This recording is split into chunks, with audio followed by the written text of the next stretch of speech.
Peace, peace, peace. Welcome, welcome, welcome. Brother Daniel, KC1 NCF, back at it. We live. We're going to be talking about radio communication and survival preparedness. I'm going to go ahead and send this live out, share this live out. And as you all come in, please share this live out as well. We are going to be talking about radio communication and survival preparedness.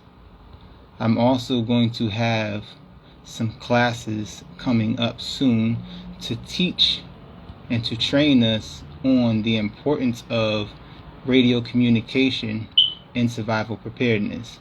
I'm going to be going into a little bit about what I'm going to cover in the course and why, and also just in general open up the floor for questions so that you can ask whatever it is you want to ask about amateur radio in general, but then also let me know what kind of content you would like to see going forward, and also what you would be hoping to get out of the class so that I can better prepare myself to meet your needs. All right. Welcome, welcome. We got Son Stevie in the building. We got brother Kid Prodigy is in the building. We got Don Shuggy Shug is in the building. How we doing? If y'all can, please share this live out. We're going to be talking about radio communication in survival preparedness. All right. Now I'm going to try to keep up with these comments as best I can, but pardon me if I don't do that well. I will be going and I will be opening up the floor for questions at some point in time. Oh no, it's not going to be share this live out. We're going to be boom. We don't need no feedback. We don't need no feedback. Okay. Yeah, send this live out to as many people as you can. Family. But we're going to go ahead and get right in. So welcome, welcome, welcome. My name is Brother Daniel 4X. I am here to talk to us today about radio communication. Let me put this thing on Do Not Disturb. I got to remember to do that because my phone be blowing up. Very busy, very busy. So we're going to be talking about radio communication and survival preparedness, right? I am an amateur radio operator, licensed amateur radio operator, and I want to invite us all to get involved in the amateur radio world, being that we are in an uncertain time, a time where we see a lot of conflict, we see a lot happening on the world stage, we see a lot of tensions. Tensions have been rising, but tensions are rising exponentially now, both within our communities, outside our communities, and around our communities. We have to begin to prepare ourselves for what may or may not come.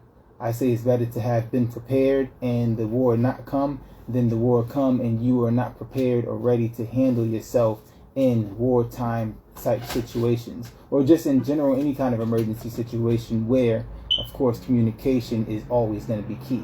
Communication is key in everyday life, just between you and your children, between you and your spouse, between you and your employer, between you and your employees, between you and your bank.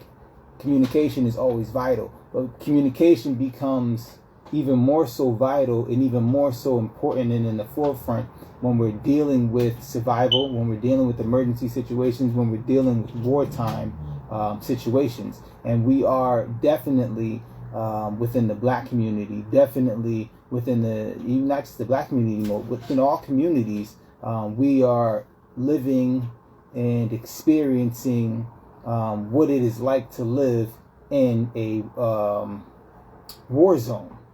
Effectively, we're dealing with that. Oh, I see Sister Taylor X is in here, is in the building. Brother Chuno Poppy, Brother Merch Life, thanks for coming in. Double R Blends, Brother Trevor, Chuno Poppy, I think I mentioned Sister Deja Bakes is in the building. All right, so let's get to it. So first of all, what is amateur radio, right? I know most of us do not know anything about amateur radio. These are foreign words, amateur or ham radio. It's just not something that's spoken about in the black community. It's not something that is brought up often, even in other minority communities. Ham radio, right? Amateur radio, also known as ham radio, is the use of radio frequency spectrum for purpose of non-commercial exchange of messages, wireless experimentation, self-training, private recreation, radio sport, contesting, emergency communication. The term amateur is used to specify a duly authorized person interested in radioelectric practice with a purely personal aim and without pecuniary means for money, interest, either direct monetary or other similar reward, and to differentiate it from commercial broadcasting, public safety such as police and fire, or professional two-way radio service such as maritime, aviation, and taxis. Now, that's a very important definition to understand when we talk about amateur radio, because when you talk about amateur radio, ham radio, those who call themselves amateurs or hams, you're talking about people who get into the hobby of radio communication for personal reasons. So it says as to differentiate from commercial broadcasting. It mentioned, firefighting and emergency services. It mentioned taxis and aviation. The difference between the two is that if it's personal, if you get into a situation where your communication with the world is cut off via the internet, via cell phone tower, there's no way for you to contact people the way in which we've become accustomed in contacting our loved ones in even emergency services. We're used to calling the police by dialing 911, calling an ambulance by dialing 911. We're used to getting those emergency services by dialing 911. But if the cell phone towers are down and out, and it's a large-scale situation, 9 times out of 10, those type of lines are going to be clogged up. When there's a hurricane, when there's major power, even just a power outage, 911 is being flooded and inundated with calls. It's not it's who to call, but it's not necessarily the best way to get in contact with emergency services when you have a large-scale event going on and you feel that you need emergency assistance. Peace, Sis Code Queen, Sister Kenya, right? And so another way that you can, and the only other way that you can get in contact with emergency services, say the cell phone communication was not an option. The internet was not an option, and we've experienced this within the last 6 months. I don't know exactly, maybe within the last even 4 months. I remember Instagram was down for like a whole day, and people were panicking just because Instagram was down. They didn't know what to do. They didn't know what was going on. It was almost the end of the world for some people. It's funny, but it's not funny because it shows us where we're at in terms of our preparedness and our readiness to deal with the possibility of being put in a real life situation where your communication is cut off and you need to be able to communicate. But in a situation where it wasn't necessarily an emergency, you were already freaking out. So what happens when, there really is an emergency and you don't know what to do as far as communication is concerned? I need y'all to share this live out because I'm going into some deep stuff. I'm talking about radio communication and survival preparedness. All right. So when you're not able to communicate the way we've become accustomed communicating, the only other way is through an amateur radio. Now, these radios are small. This is what you call the HT, handy talkie. There's different versions of radios. You have what you call a base station. You have mobile radios. You have repeaters. You have different levels of radio. This is what you call the HT. This is probably the most prominent type of radio you're going to see in amateur radio. Why? Because this is the one that you can use at home. This is the one you can use in your vehicle. It's the one that you can take with you when you're on the run, right? Different radios have different functions, but this one can be used from anywhere as long as you have the right type of antenna, the right type of accessories and everything. You're good with this radio, and you also have to know how to use it properly, right? Yeah, it's right. You have Instagram, right? People were blowing their tops because Instagram was shut down. There's other instances where like T-Mobile. I have T-Mobile, and within the last year, at least 2 times, I couldn't send a text and I couldn't call, and both times that lasted for almost a full 24 hours. And I didn't panic. I don't know that anyone else panicked, but it's a real situation where I have children, or I have a child. I have a wife. I'm employed and I work for myself. I have clients. I have responsibilities within my community, my believing community. And so without being able to communicate effectively with those people who I need to communicate with on a regular basis, it makes moving forward, it makes taking the next steps through your day and through your time a little bit more difficult. So in an emergency situation, you're able to reach all emergency lines with this. So it's a way to bypass, the phone, where, like I said, in a real emergency situation, 911 is being inundated with calls, and you might get through, but there's going to be a lapse in the time you call and the time that you might receive assistance. Why? Because all of those calls coming through are being screened to see what is most important, what is most vital, what is it, where do we need to send our resources to. This is what they're trying to figure out at their command center. Where do we need to send our resources to? Because, they might have had something happen downtown. There might have been something happen over here. There might be a flood. And so all the police officers, all the paramedics, the fire department, they're going to be focused on wherever the emergency is at. And so a lot of your calls, you'll be on hold, and this here will get you directly through. It's a direct line, because once you program your radio to a frequency that the Boston Police is on, or that the fire department is on, or that the EMS is on, and it is an emergency situation, those who are licensed to use these radios have the authority to go and actually communicate directly to the Boston Police Department, the Boston Fire Department, Boston EMS, because I'm licensed and I know the rules. I make the determination this is an emergency situation, it's life or death, or someone's physical property is at stake.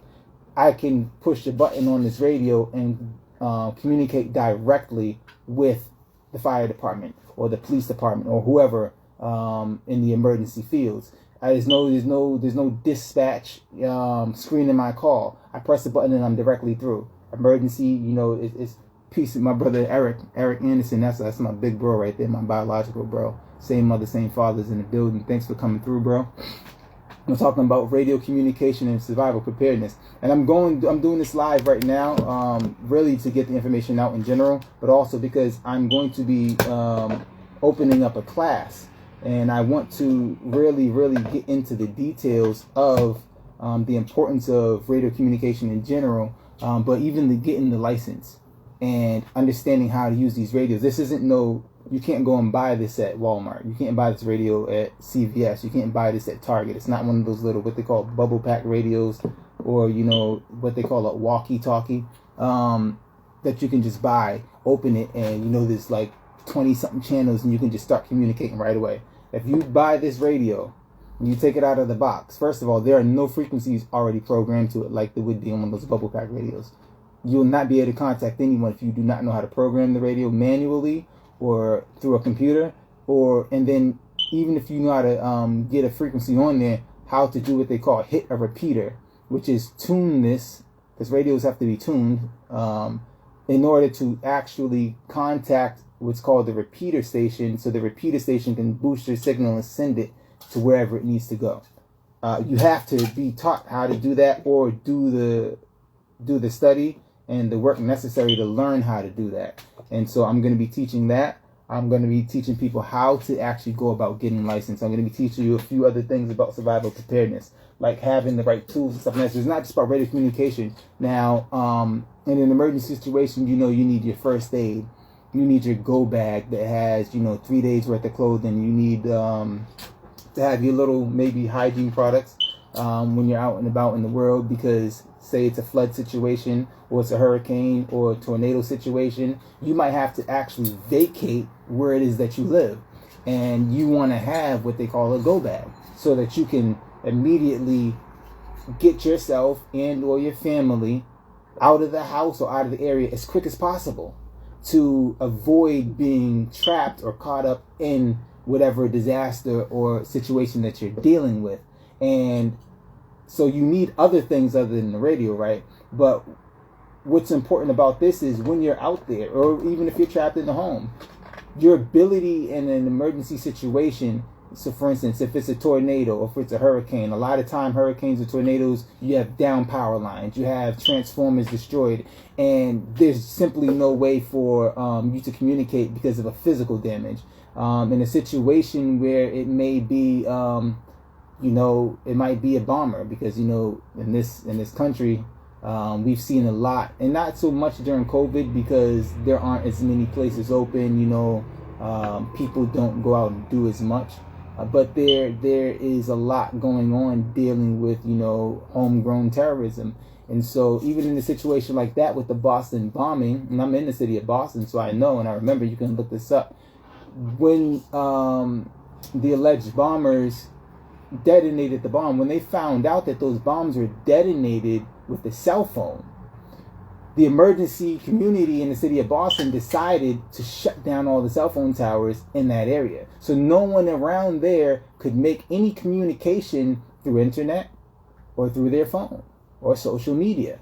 The only people who were capable of communicating outside of verbal communication were those who had either an amateur radio license and walkie-talkie or HT, handy-talkie, and emergency services, because the fire department, they have them, the police department, they have them, and the EMS, they have them.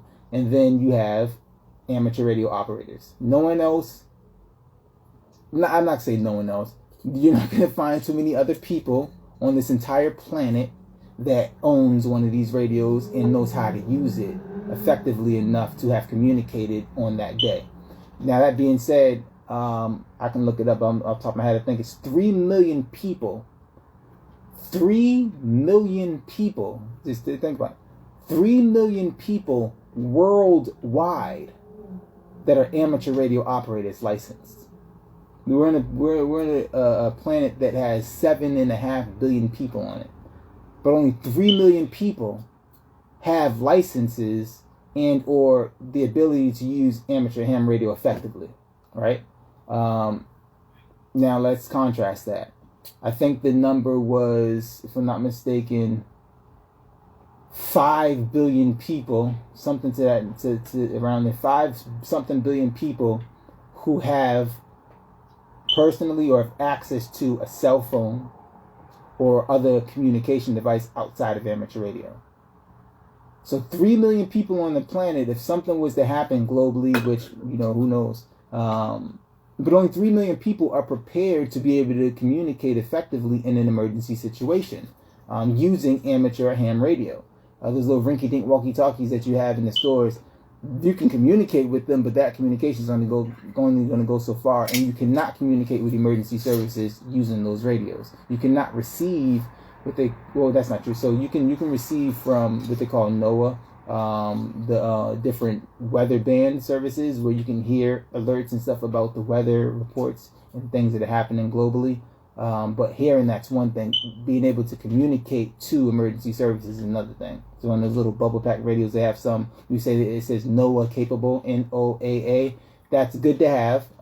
If you got a radio that has that is good to have regardless of the quality, because when things are happening, like in Florida or anywhere else down south where you see a lot of tornadoes, hurricanes, earthquakes, over in the West Coast, fires, a lot of them are familiar with NOAA, because they're always on the watch. They're always on the listen for when another hurricane might come. And so they can tell you that if anyone in the area can bear witness, that lives in one of those areas that have frequent natural disasters, it's a big thing to be up, on the NOAA service. And when a hurricane or something might be happening or headed your way, earthquake or whatever. And so these are the only communication devices. There are only 3 million people globally. I think that's extremely important to get into your mind. 3 million people. And when you look at a situation like Hurricane Katrina, and our people who were down there stuck on roofs for weeks, it's not that people weren't aware, because it was all over the news. They showed helicopters flying over houses where no one was being saved. They showed people being saved as well, but that's really just for TV. But the reality is, most of our people who we were seeing on the screens had no way to directly communicate anyone in emergency services or anyone else that was considered an amateur radio operator. Why is that important? Because if you do your research, if you look up amateur radio and natural disasters, if you look up amateur radio and Hurricane Katrina, you'll see that they already had an entire network of amateur radio operators that are not firefighters, that are not policemen, that are not EMS, that were already deployed and ready with their radios to communicate, which means there's no reason why we shouldn't have seen a response where more people were in a position to be saved. You know what I mean? Like, you have this whole network of people, and I'm going to be real with you, most of them are middle-aged white men, and most of them, it is what it is, likely don't care a crap about us, our safety, our communities. It is what it is. You know, you got to speak facts, got to speak truth to power. And so, out of 3 million people on the planet, they're spread pretty far and pretty thin. Now, because we're talking about amateur radio operators all across the planet: Africa, Asia, South America, North America, Antarctica, yes, Antarctica, Australia. Am I missing a continent? I feel like I'm missing a continent. Australia, South America, North America, Asia, Africa, Europe. All of these, across all of these continents and within all the countries, they're amateur radio operators. So for 3 million, that's spread pretty far and thin. You don't want your life in the hands of someone else in an emergency situation, because it's very easy for a situation to happen, and we have a repeat of what happened with Hurricane Katrina down in New Orleans. We seen Puerto Rico had a massive number of earthquakes over the last couple of years. Earthquakes happen all the time, but we're talking about earthquakes that are 6.5 and higher on the seismograph. And so over and over and over and over again, these earthquakes are happening, and each time, and this is documented, go look it up, do your research on your own, right? But we'll go into this into the class, and I'm going to talk about when the class is going to be available, how you can get involved.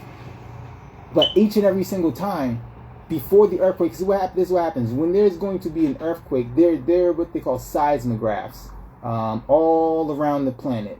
There are satellites that track seismic activity from outer space, right? And there are readings that are being constantly tracked. And so when there's a certain amount of vibration and things happening with the tectonic plates under the earth, right? There are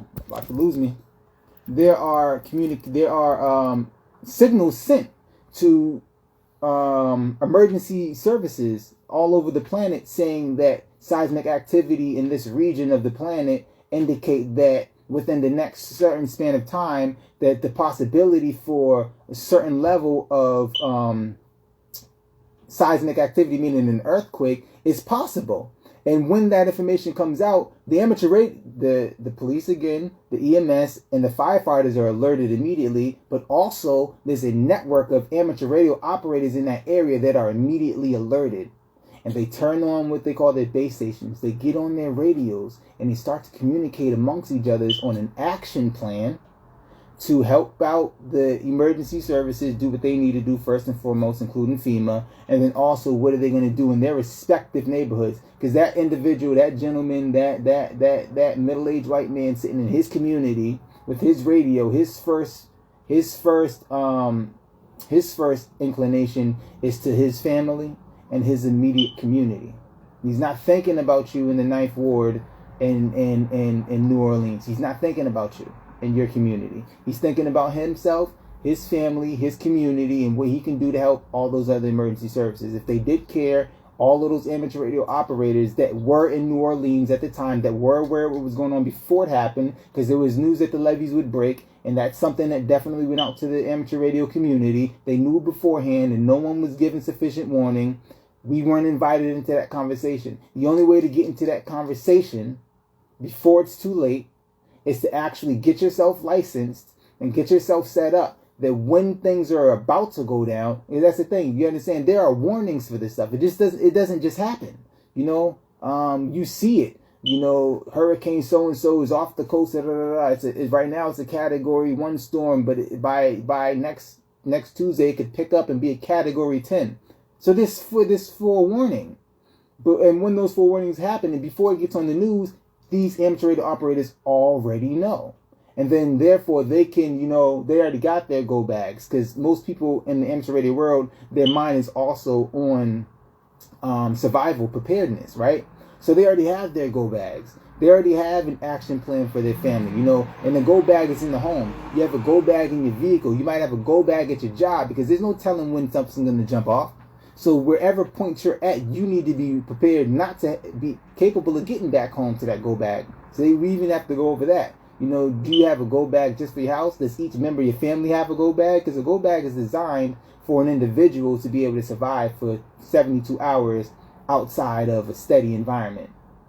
But is it 3 days for an individual or 3 days for multiple? So does you have one go bag in your house? Do you have a go bag for each person? Does each person have a go bag in all the different locations that they frequent? Right? We have to get into that. So we're going to get into that into the class as well, right? And so that's why this is so important. That's why I put so much, that's why I'm passionate about it and why I got into it. I got into it for the purpose of emergency preparedness and survival preparedness. And I got into wanting to give this to our people because after coming into it, I quickly realized that we aren't represented. We are barely represented within the amateur radio community. I say barely because, yes, like I said, amateur radio is in other countries, and we're all over the planet. Our people are all over the planet. Of course, we're in Africa, but we're in Europe, we're in Asia. And the reality, though, is within the United States of America, our people are essentially on our own. A lot of our people who come from other third world countries, as they would call it. Really, if you look at America, America's a third world country with a ribbon around it, with some glitter sparkled all over it. It's made to look and appear. We see all of this building and all of this infrastructure building, and it looks nice, it looks glamorous, but really, when you get down to it, America is a third world country. There are other nations that don't look as developed as us, but they're more advanced than we are in many ways. But that's another topic for another time. Peace, Brother Flex is in the building. Make sure y'all save it. If y'all haven't already, make sure y'all share this out. Please share this out. Send some hearts. Let me know y'all are with me. Y'all are rocking with me. All right. So, yes, amateur radio. Now I was gonna say, so outside of even just the radio communication, right now, that's why I got into talking about the go bags. There are other things that you want to have in order to make sure that you're prepared for what we inevitably will get into. Nations rise, nations fall. We're living in a nation that has been at the helm or in the lead position, or holding and wielding power over just about every other nation on this planet for the past 600 something years. Longer, shorter, whatever, but for some centuries, this nation has been wielding an inordinate amount of power over the entire landscape of our planet. And so nations rise and nations fall. And as the Honorable Elijah Muhammad teaches, that means present tense. As the Honorable Elijah Muhammad teaches through the Honorable Brother Minister Farrakhan, we're experiencing what he wrote in the book, The Fall of America. It's not something that happens overnight. It's something that takes place over time. Just like the nation takes time for it to come into existence, it takes time for a nation to fall. Rome wasn't built in a day, nor was it destroyed in a day. And when you think about warfare, you have to understand that warfare isn't just what you see in movies where there's a battlefield and there's blood and there's bombs going off. Warfare begins the moment that any one group of people decides that it wants to take any form or any amount or degree of control over the actions, over the sovereignty, over the influence of any other group of people. I don't care who it is. It could be one community to the next community, one city to the next city, one state to the next state. Once one group of people decides we want to gain and maintain control over another group of people, from that thought forward, it's conspiracy, but it's war. Because what you do is you put it into your mind that I want to secure and exercise control or dominion over another group of people.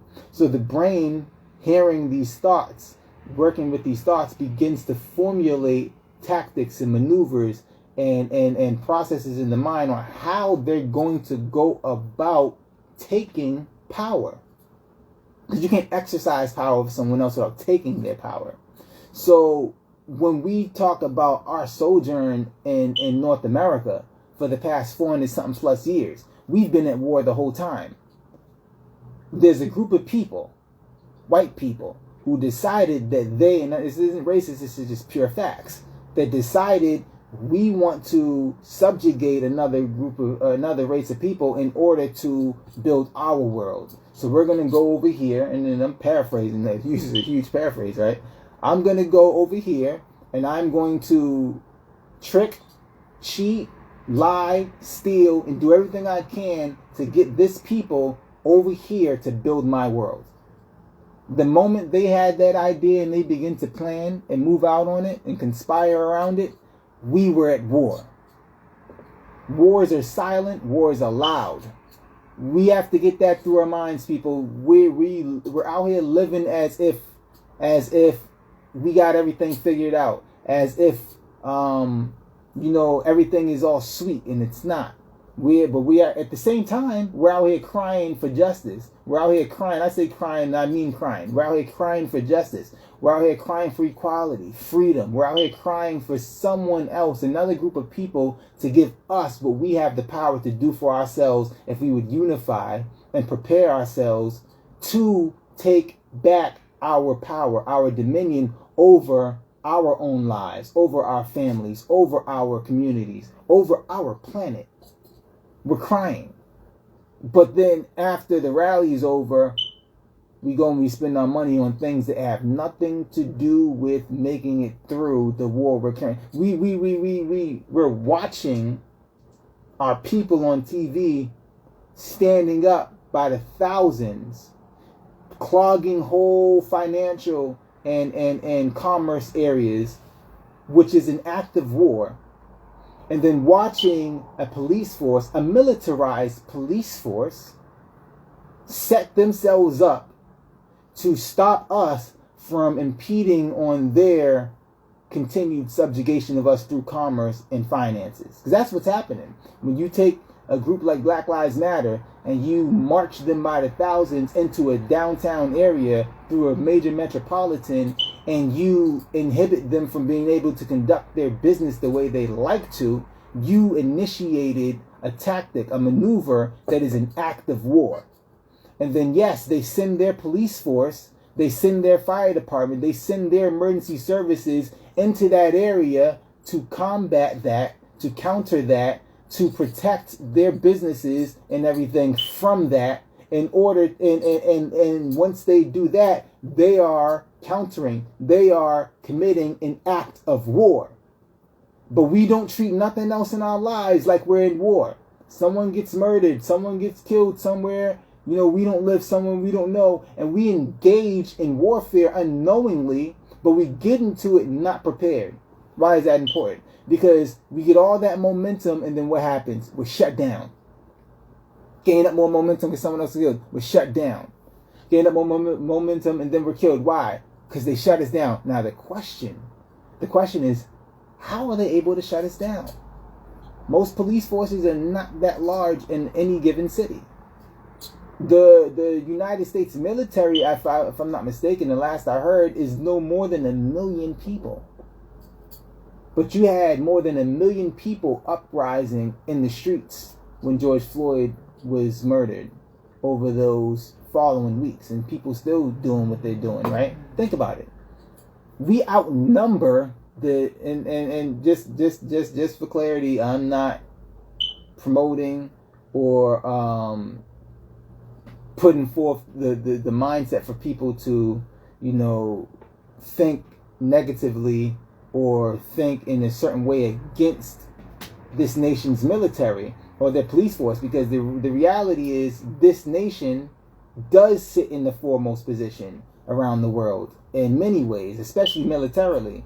the reality is that the police, yes, while they were created initially as slave catchers and to return stolen, or not stolen, runaway property, and sometimes they're stolen property back to plantations, and that property was us. While it was created for that, they are deployed and they do operate also as protection for the businesses, for the residents, for the citizens of the different commonwealths, cities, and districts and areas that they're working in. Why do I say that? Because at the end of the day, they have a job to do.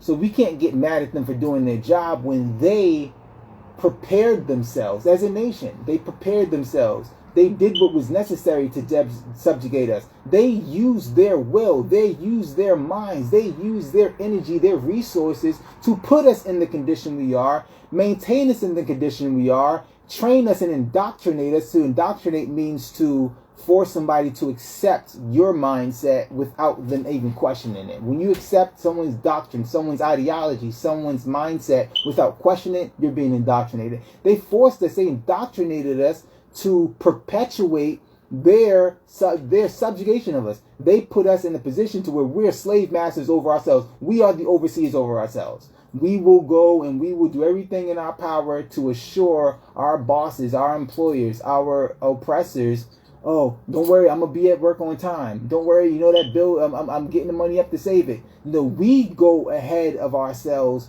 to assure our slave owners, our masters, that we're going to give them what it is that subjugates us. We fund our own goddamn demise. Facts. We complain, we cry, we talk about what's going on in the political system, but we paying them. We fund the whole show. Cry, complain, and then go work for them and send them all the monetary, all the money, all of the funds, all the resources that they need to continue to do what the hell they doing to us. Think about that, right? So this isn't about bashing the police or the military. This is about getting your mindset corrected so that you are now prepared or getting ready to prepare yourself to counter intelligently. Now, let's take it back real quick, because why did I get into that? Because what happened when we rose up? Well, let's look at it. Brother George Floyd, may Allah be pleased with his soul, he was wrongfully accused, wrongfully arrested, wrongfully sentenced, and wrongfully convicted, and then wrongfully executed, all within an hour. Oh, damn, an hour. I gave him a long. All within 12 minutes. He went through that whole thing. They served their version of justice like that. He's wrongfully, I'm going to say that he was wrongfully accused. He was wrongfully arrested. When they put cuffs on him, he was wrongfully charged. They charged him on the spot. He was wrongfully sentenced and then wrongfully convicted and executed within 12 minutes, right? And then we went off. We went off all over the planet. All of these millions of people. And we were shut down by relative meaning in comparison to the amount of people that were rising up in any one given city, the police force physically did not have the power to shut down what we were putting out. Facts. How were they able to do it? The number one tool, you can talk about the guns, you can talk about the mace, you can talk about the tasers, you can talk about all of that good stuff. The number one tool that they used to shut us down was communication. I'm going to say that again. Our brother was murdered. Millions of us stood up. Y'all put some ones in the chat if what I'm saying is making sense. If I'm on point, if y'all are following me. Millions of people stood up all around this nation, all around the world. And these relative to the amount of people that were out there with the energy, because when you have that passion in you, when something is hitting you, when you're driven by pain, when you're driven by the motivation to come up out of an oppressive state, what is it? That's energy. There's a certain power that the brain prepares the body for in that heightened state of mind, that situation. And so we went into that with a lot of power. People were hurt, people were injured, the police tased people, the police shot people, rubber bullets or not. It was used. But the number one tool they used to quell us and to pacify us was communication in more than one way. Because it's not just amateur radio. How? The news, one. The news and the media outlets, they use that. They have their helicopters. They're able to get up and get an aerial view of what's going on. They're able to see the landscape. They're able to see, well, there's a huge crowd here. There's a smaller crowd there. There's a crowd there. These intersections are blocked off. This area is blocked off. All of this is all tactics and maneuvers. These helicopters aren't up there just for fun. They're up there to capture news. But when you see something happen, there's a car chase and the helicopter's deployed and they're able to track that car,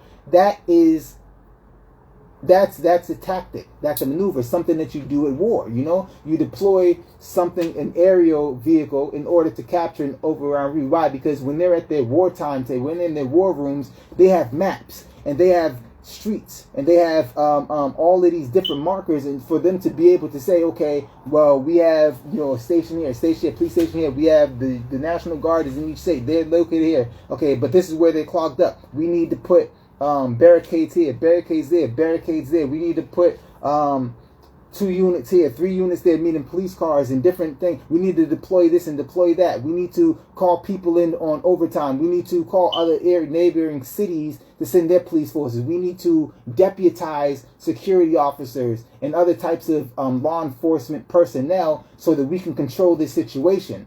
All of that's done through communication.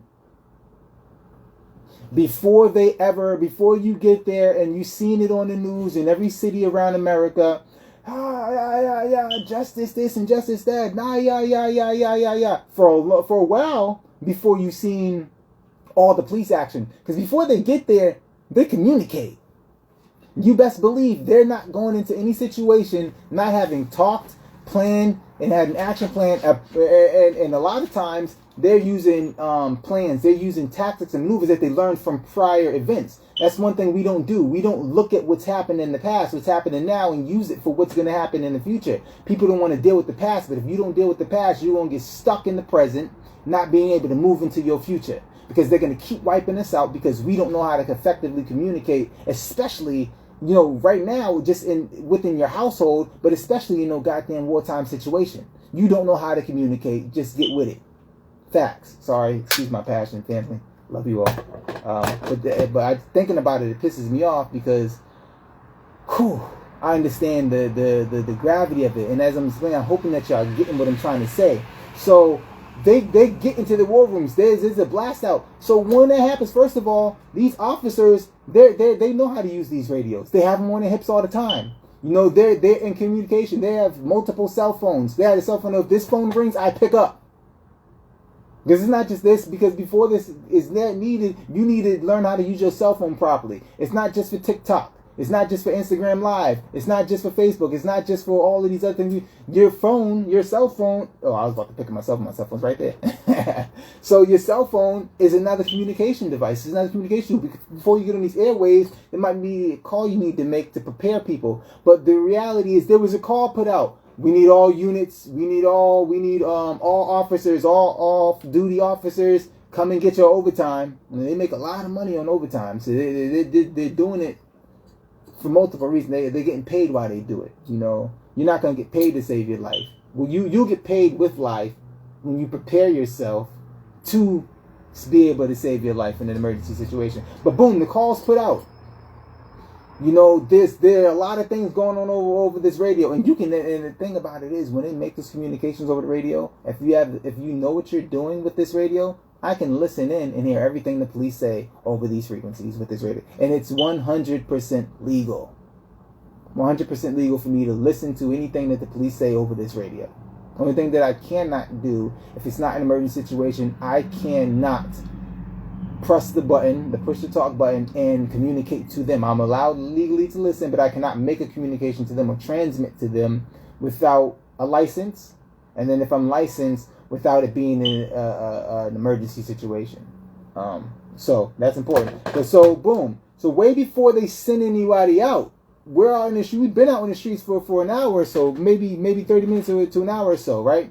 Before they send any of their troops out there, they're okay, well, this is what the situation is. We estimate this is about many people. We have eyes in the sky. So we have X amount of units, 70 people responded. We need everybody to team up in 2 or 3s in the vehicles because you're going into a hostile situation. You can't be riding alone, so we need at least 2 people, maybe 3 people in the vehicle. We need, because this area is a higher concentration, or because this is a residential area versus a commercial area. We need a certain amount of people here. This side of the city, you know, the mayor's over here, you know, the governor's over here, so we need a certain detail for these. They're communicating all of this stuff way before they deploy themselves. And they're doing it over a goddamn radio. They're not getting on TV saying that stuff. They're not getting on Facebook. They're not getting on Instagram saying, hey, well, this is what we need to do and this is how we're going to do it. No, they're doing it through these radios. When you out there, if you've ever been pulled over, if you've ever been in a situation deal with police, or even nearby watching it, while they're dealing with that particular situation, you might just hear an officer's radio just go off. They got the little thing on it and the shoulder. You know, whoever, if you've been in a situation, you're not dealing with, you know, whether you're dealing with them directly or not, and you just heard their radio go off. They're constantly communicating. So the officer dealing with the situation that you're talking about, he's still hearing what's going on the other side of town. We need 3 units over here and da da da da. He's always aware of what's going on through the radio, even though he's dealing with a situation immediately in front of him or her, you know? So when they send these communications out, it's over a radio. Why is that important? Why? Because when we finally get our stuff together, when we finally make the decision to stand the hell up and not respond or react, but be active in our own, to take control of our situation, our circumstances as a people in this country, in our cities, in our homes, we're going to have to adopt that same mentality. Okay, so there was a brother just imagine something happens, something jumps off, and one of our people's murdered, a sister's being beat on by a cop, or something happens, you know, like our grandmother was being beat on the highway a few years back by a state trooper.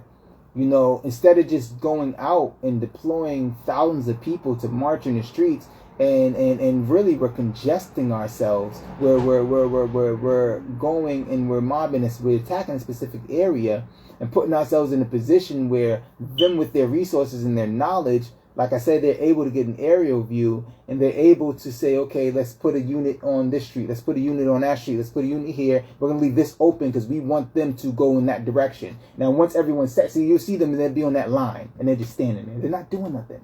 But they all have an earpiece in, or they have the thing on, and they hear.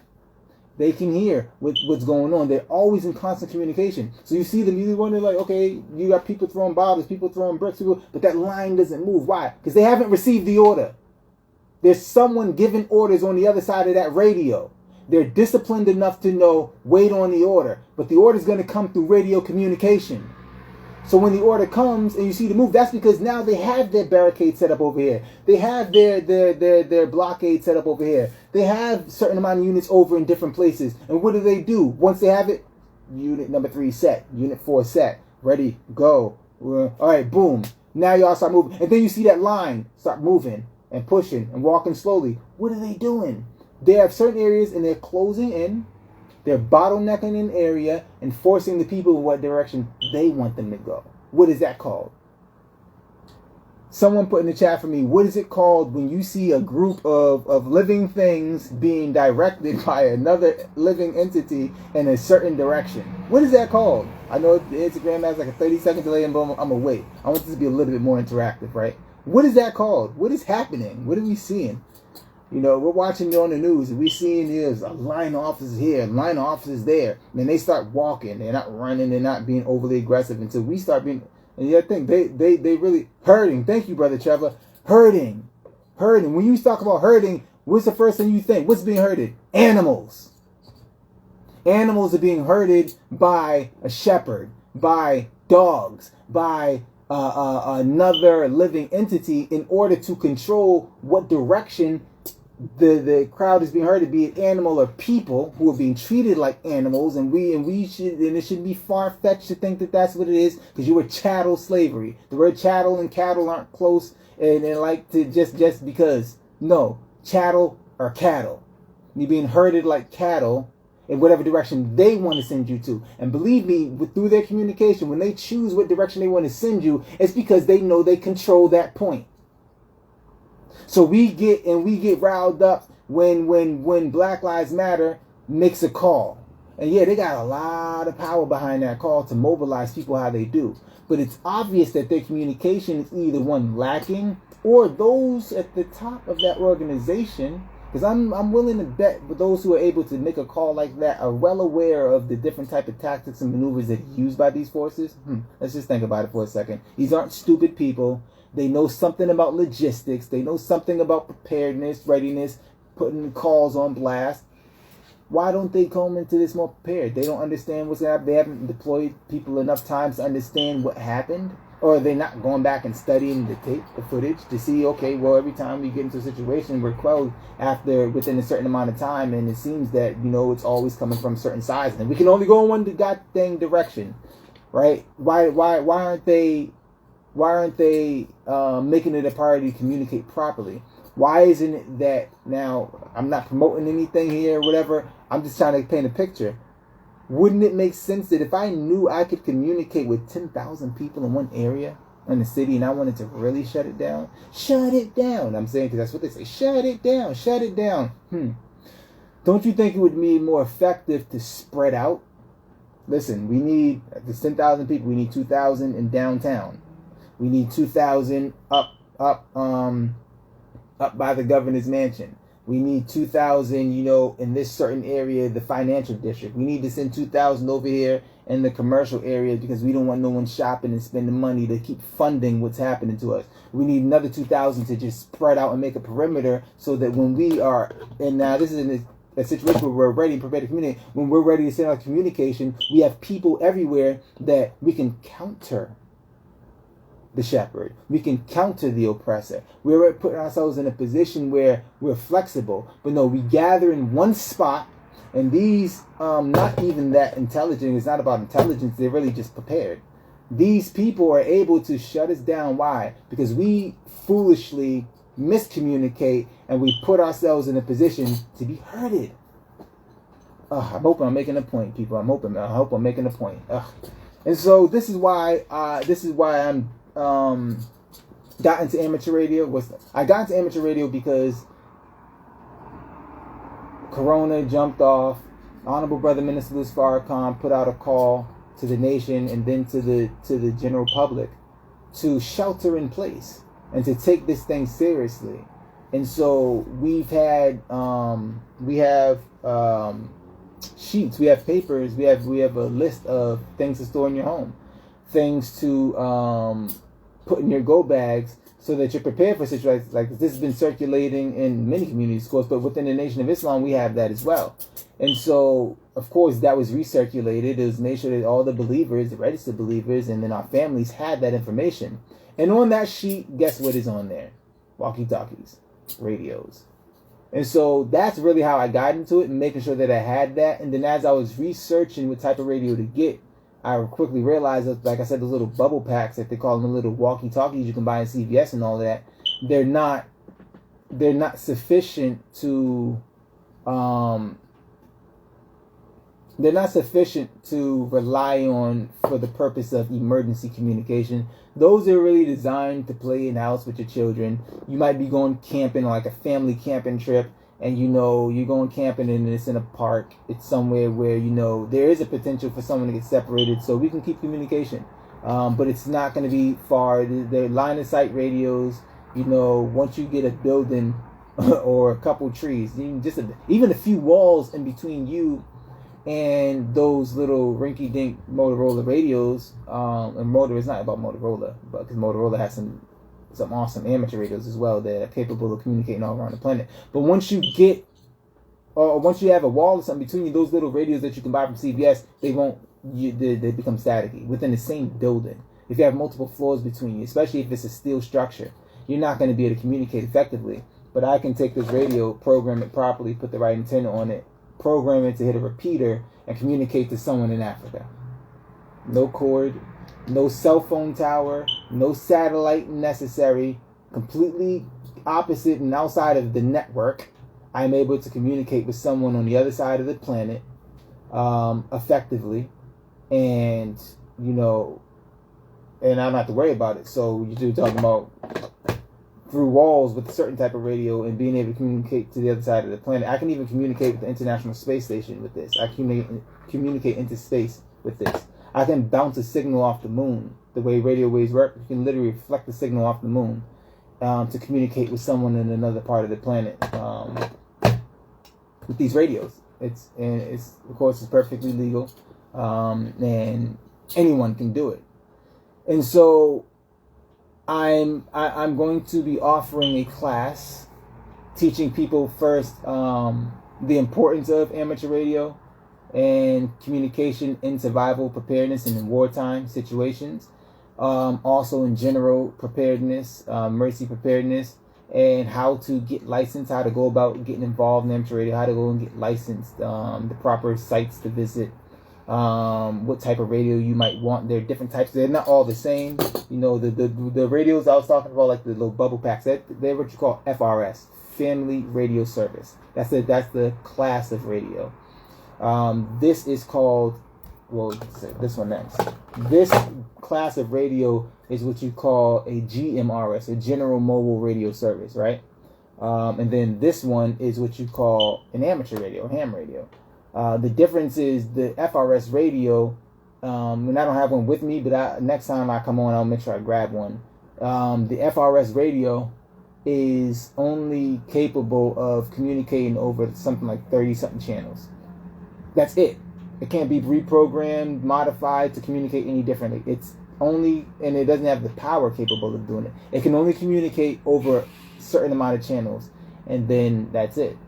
And it's definitely not, you definitely don't have access to your local police station, fire department, or emergency communications with those radios. You might have access to NOAA, like I was saying earlier, the weather bands, the weather frequencies, so that you might know that something's going on, but those aren't frequencies that you call in an emergency. Those are frequencies that you listen to know that something might be going on, and hoping that that's even accurate. But we're talking about being able to communicate in emergency situations, meaning you transmit to someone else to get help. And so the next level up is and then FRS radios, not this, I keep putting that in front, but the FRS radio is the one I'll show next time. Those ones do not require a license because they're basically toys. They're essentially toys. And tools for maybe you might be going hunting. And it's not over a wide area, more than one person with you, and you want to be able to keep communication in your ear without being loud because you don't want to scare off the game. So you have a radio like that you're not going to be far, and it's just for that close communication in a situation where you're hunting, or maybe even the radios that you see when you go into the store. And you see the employees have the little radio on their hip. Those are FRS radios. They might use GMRS radios depending on the business, how big the store is. If it's multiple floors, they might use GMRS because they need something stronger to go through walls. Steel structured buildings, but small little stores, they use regular FRS radios that don't require a license. And they're able to keep communication even within their store. Which that's another thing radio is important. If you, like a lot of us are tribe members on here, you want to get to a brick and mortar store when things go back to some semblance of normalcy, meaning, you know, businesses are able to open and the coronavirus is no longer an immediate threat or situation. You know, you might want to open a brick and mortar, and in order to keep communication with your employees, because I'm thinking big. If I open a brick and mortar, I want to have something with departments. I don't want just, you know, a little mom and pop shop. I want something big. You know, if I want to go into business, I want a complex. I want to be doing the kind of business where I need multiple floors. I need multiple buildings in order to accommodate my business. And so in that type of situation, you're going to want radio communication. I'm not going to, you know, you might not need a license for that kind of thing, but that's just another use. You see in Macy's, you see in these department stores, they have radios. There's a place for it. We see this technology all the time. We just don't realize the importance of it. We don't realize the implications of it in our lives and how it's actually being used. When you think about, you know, when you get into something and you're dealing in certain activity that you probably shouldn't be dealing in, when they're coming for you and they're able to catch up to you and they're able to catch up to people because they're communicating over these radios. You can outrun the cop, but you can't outrun his radio. All he has to do is he's running down, da da da. Sometimes we heard that in movies, you've seen that in real life. He's going down, da da da da. He's da da da. And then there are officers in other parts of cities that they're responding to that, and they're setting up a way to so they can get. That's why you always get caught. The reality is, if they didn't have radio communication, a lot of times we could get away. Think about it for a second. Most of the times we get caught is because they're in communication. They're always aware of in what direction they're going. Why? Because they have a way to communicate that immediately, from their hip to all the other radios in the area or even in the whole city. They can program the radio to communicate only with a unit. You can program the radio to communicate with a certain unit of people, with your police station, and then also have a program to communicate with all emergency services. So the police with one radio can communicate with the EMS and the fire department with one press of the button. It's not reprogramming, resetting the frequency. They can just change the channel. Boom! I'm talking to all emergency services. Boom! I'm talking. They can make it so that they can talk just to their partner in their vehicle, all with the one radio. Like, these things are programmable to be able to do that.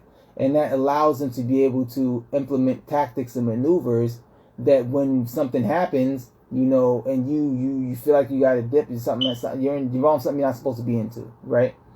And you think you made it, but then boom, they know where you at. They're surrounding that house. Why? Because the whole time you've been moving, they've been communicating with the eye in the sky. They've been communicating with other officers all around you in their vehicles. Hey, he was last seen going down, da da da da da. So there are already officers that are looking down the street. Well, he didn't come across. He just crossed over so and so. Boom, they reposition themselves. Communication, man, communication. And so the next level of radio is GMRS. This is a GMRS radio, stands for General Mobile Radio Service. This one does require a license. We're going to go into more of the licensing stuff in the class. If you want to know more, there's a whole lot more to this, especially when you're talking about. I'm giving you the importance of amateur radio right now. I'm trying to paint an image in your mind on why we need to take this seriously. How is it already being used around us all the time, and to our advantage and to our disadvantage.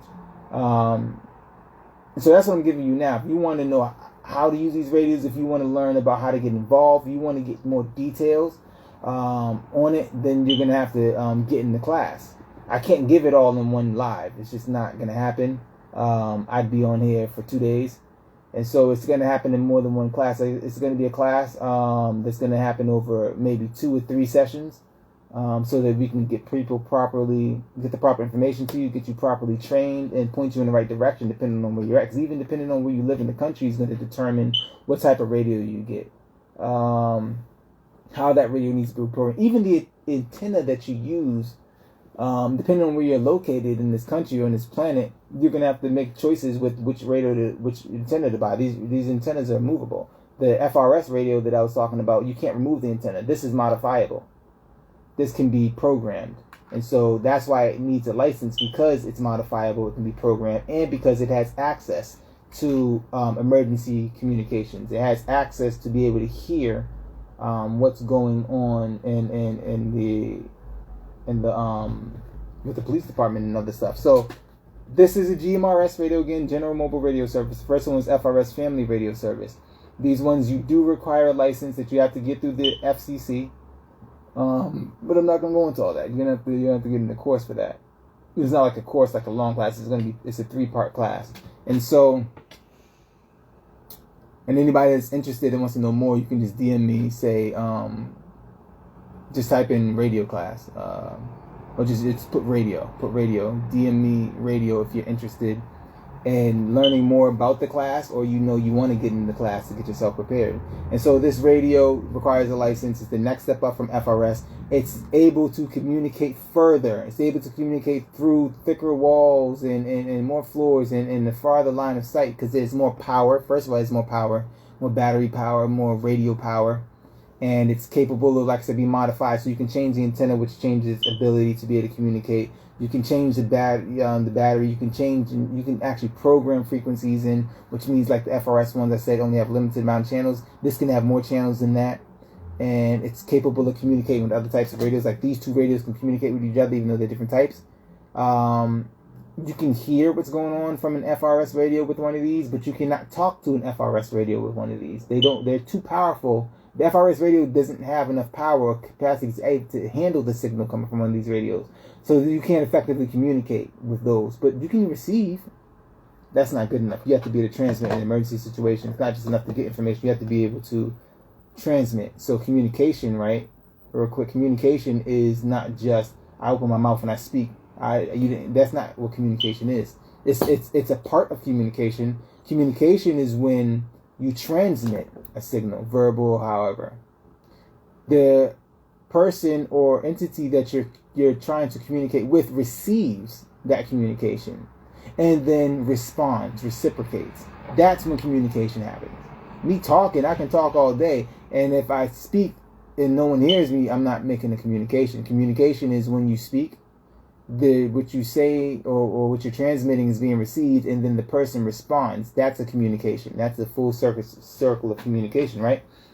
So the FRS radios, like I said, with this radio, it's power enough to receive a signal from that radio, the little Walmart radios, but this thing is too powerful for that radio to receive it. You can fry that radio, essentially, trying to receive communications, right? So it is important to know the difference and how to use them, and in what situations you might need one radio. Because I have both.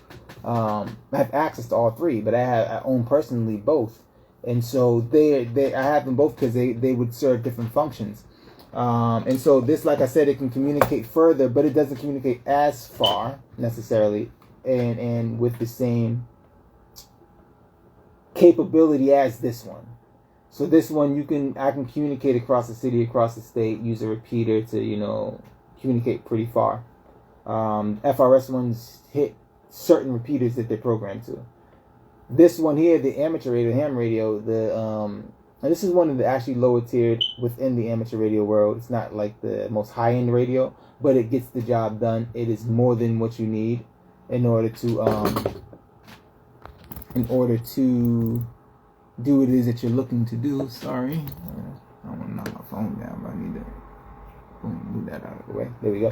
So now this is the one that no matter where you're at on the planet, you can take this radio with you. Right now I'm in Boston. I can communicate locally with whoever I want to. I can communicate Africa. I can take this to Africa and then communicate back to Boston. With this radio, I'm not going to be doing all of that. This one also, of course, requires a license. The licensing process for the two is not the same. Even though the FCC is in charge of all of them, all 3-tier radios, in order to get a license for this is different than how you get a license for this.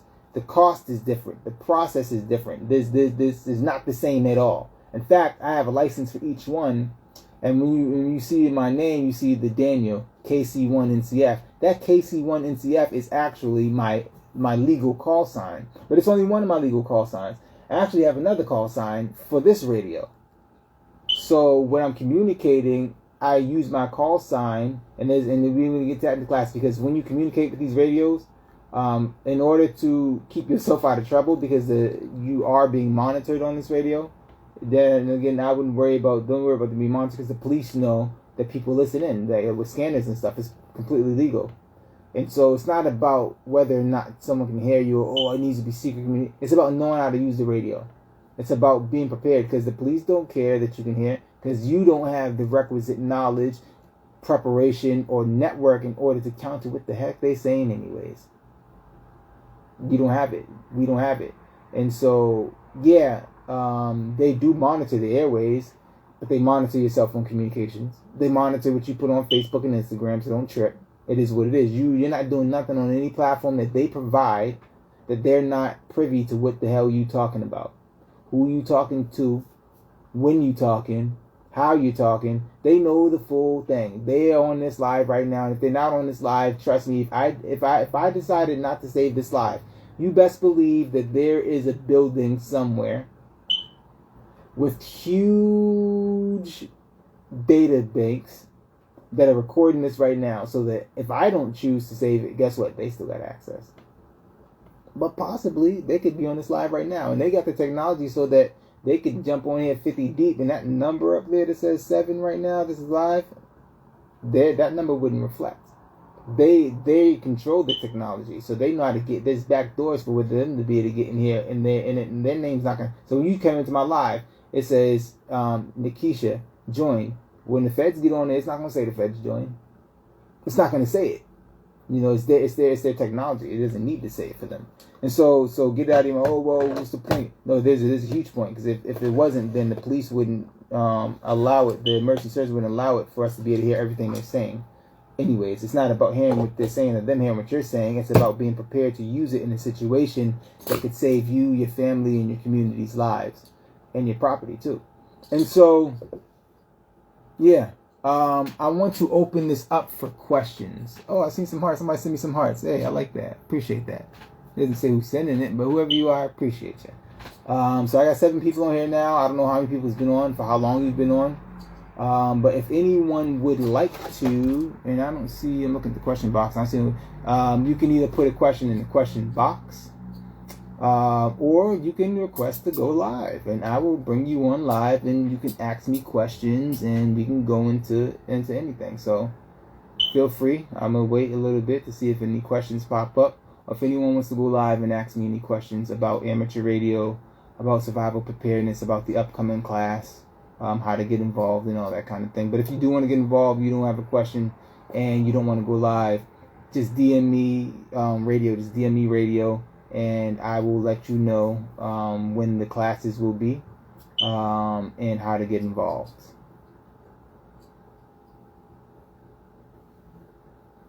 So Motivision.8 asked a question, and then real quick, it's fine. He asked a question there, but there's a little question box. There might be, because sometimes Instagram be glitching like crazy. If you go to the little question, oh, there we go. Somebody used the question box. But y'all say, yeah, use that question box, and that way I can even display the question on the screen, and it's a little more formal. And so, but we have a question from Motivision.8.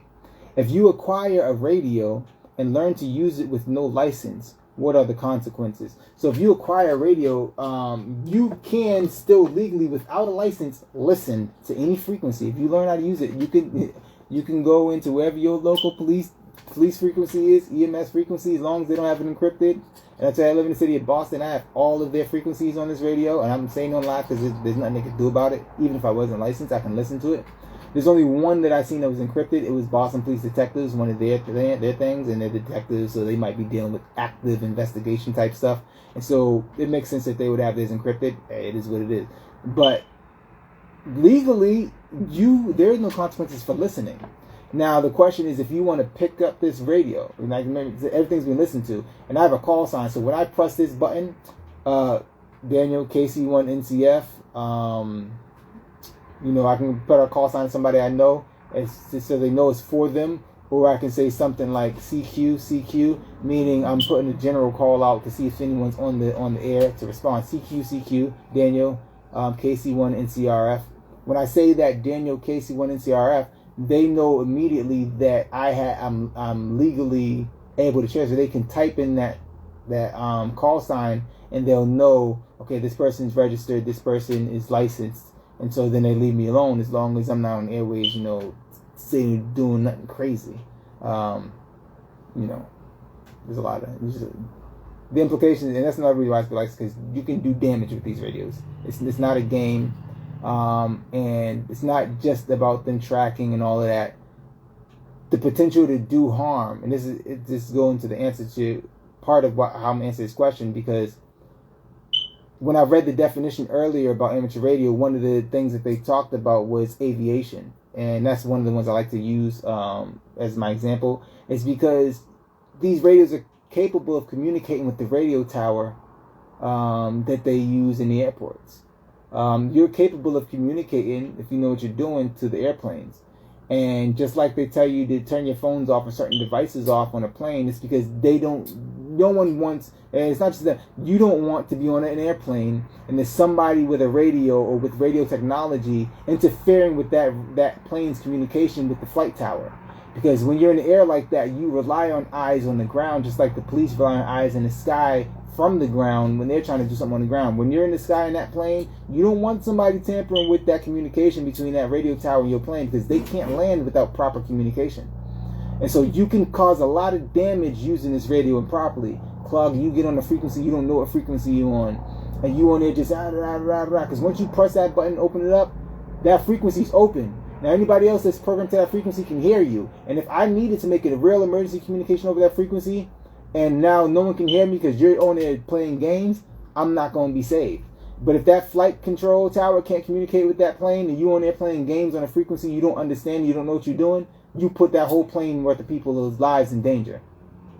And they're not just the plane, but someone's calling for an ambulance because their daughter is trapped under a car or something happened. You don't want to be the person on there, and they'll know that you're not licensed or you're licensed, and they can pinpoint your location. You don't want to be the person who's on there playing games with this radio and you don't know what you're doing, and and you're on a frequency where the EMS in your local city is being used, right? And you're the reason why they can't get a proper communication as to where to get that vehicle to. Because remember, when you put a call out to the police, you do it over the phone. They communicate after that through radio. That dispatch is not communicating with these police officers, with the EMS and the fire department over phones. They're not, pick up a cell phone, you call dispatches, this is what happened, and they say, okay, where is it located? Oh, then they pick up a phone and call the police chief. Hey, chief, with their cell phone, this is what's going on, I don't know. They immediately patch that over a radio service. The same airways that I can listen to. So if you're on there playing on those frequencies, you could be very well interfering with an emergency services being deployed to someone who actually needs that emergency service. That's real. And so these kind of things have to be regulated for that as well. Of course, we know they use it for more than that. They use it to spy. Yeah, it is what it is. But the reality is people's lives are saved every day because they use these radios to communicate, because it's more effective and it's more efficient. Because even the police, they're not immune to a cell phone tower going down. If the police and the emergency communications, emergency personnel use cell phones to communicate, we'd be screwed. Because if we experience, imagine there'd be a drop call and you in a situation, you need them now, but T-Mobile, their tower's down. Sprint, their tower's down. Imagine that. No, so they keep radio communication. Why? Because it's not dependent on a grid. It's not dependent on any radio tower. So to answer that question, if you're not licensed and you transmit and you're on frequencies not knowing what you're doing and you're not using the call sign, if you make up a call sign, they'll know it's fake because it's not registered. And so they will come for you. They will fine you. And I've heard different numbers, but these fines are in the thousands. I've witnessed a brother I know who owns a radio station. I witnessed it, and I'm not going to put him on the spot, but I seen, I didn't see it actually happening that day, but I watched the footage of the FCC run up in his radio station and take all his equipment because he didn't have the license for it. I keep holding it off the screen. I'm holding it up. I'm holding it off the screen. Great, right? So that's what will happen. First of all, they're going to find out where you are, and they're going to fine you. And depending on what frequency you was on, if you're on a police frequency, if you're on EMS and you don't know what you're doing, you could face jail time and a fine. But you're not going to communicate over this and not know what you're doing and not be found out. Even regular ham radio operators. Oh, okay, we got a VIP in the building. This is Sister I Am Desire. Oh man, the sister, she's the first person to actually. I brought her through a one-on-one course. At the wave, she waves. I'm at the wave back. Yeah. And so she was the first person that I actually walked through amateur radio. She was interested, so she hit me up, and I gave her a crash course. And now her and her son both, they have a test coming up soon, and her and her son will be getting licensed to be amateur radio operators and being one step closer to be able to actually be prepared to save their lives, defend their lives using radio communication. She's seen the value in it, and she went for it. And I'm proud of sister because this isn't glamorous. This isn't hip. It's not it's not the most interesting topic, right? And so in order to spend your time, your efforts, your money, your energy on something like this when everyone else is worried about, getting out in front of people, this isn't something where, you're not getting views here. You can go and talk to as many people as you want to. You're not getting props. Oh, it's many, you don't get followers. She's seen the value in this. She understands the value in this because of her own experiences or whatever. And I like to think that I was able to share that value. And now she's one step closer to putting herself in a position to be able to protect her family in certain situations, right? And so thank you for joining us, Sister I Am Desire.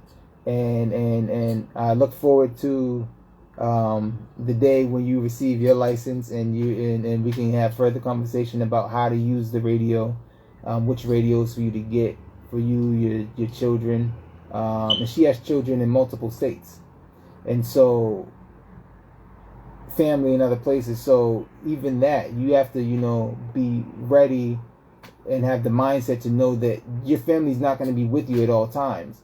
So you need to train your children. You got to be able to have them ready and prepared, so that not just emergency services, but what's the next thing? Something happens, something jumps off, and your children are at school, and your children are on vacation, or at a friend's house, or that you're just not together. You're at work and your children are home, and something jumps off and the power just goes out, and something happens and everyone's frozen in place wherever they're at. Well, how am I going to contact my children? They just, boom, I'm downtown. The Boston bombing happened. My children are at school during this time, or they're wherever they're at. Now everyone's being held up. Transportation's down. I can't drive home. They cut down the radio communication. I'm talking about what happened in the Boston bombing. So not only can I not call my child over a cell phone, not only can I not get to them because I'm working somewhere where it's being blocked off, and they shut everything down because we need to make sure that this person can't move, the person who's responsible can't move. How the hell do I can't get to my child, so how do I communicate with them? Because the cell phone towers are down. So she'd actually be in a position to have her son, keep this radio on you, son. I need you to keep this on you. If you hear something's going on, turn this radio on, and boom, she'd be able to communicate with her family in that situation. Whereby the rest of us would be screwed because we're relying on these cell phones where they can just go and turn. They can't turn this off.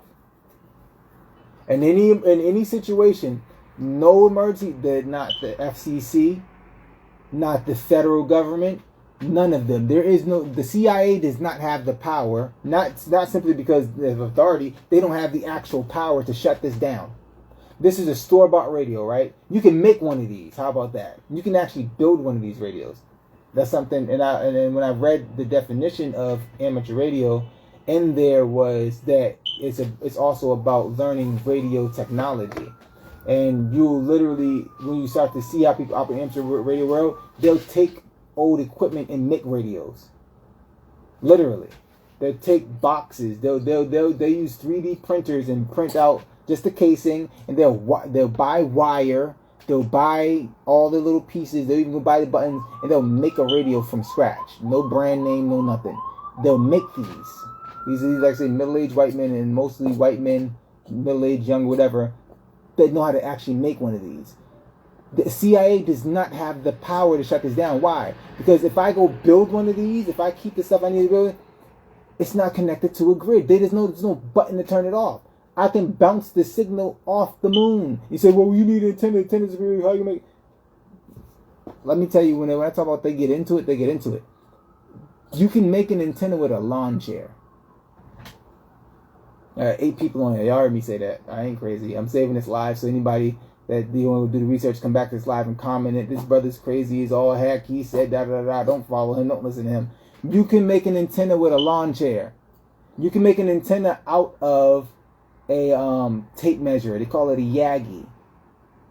You can make an antenna out of a tape measure that can bounce your signal off of your handmade radio off the moon, because the moon reflects light. Because when you look at the moonlight, it's not its light. It's actually the moon is reflecting sunlight.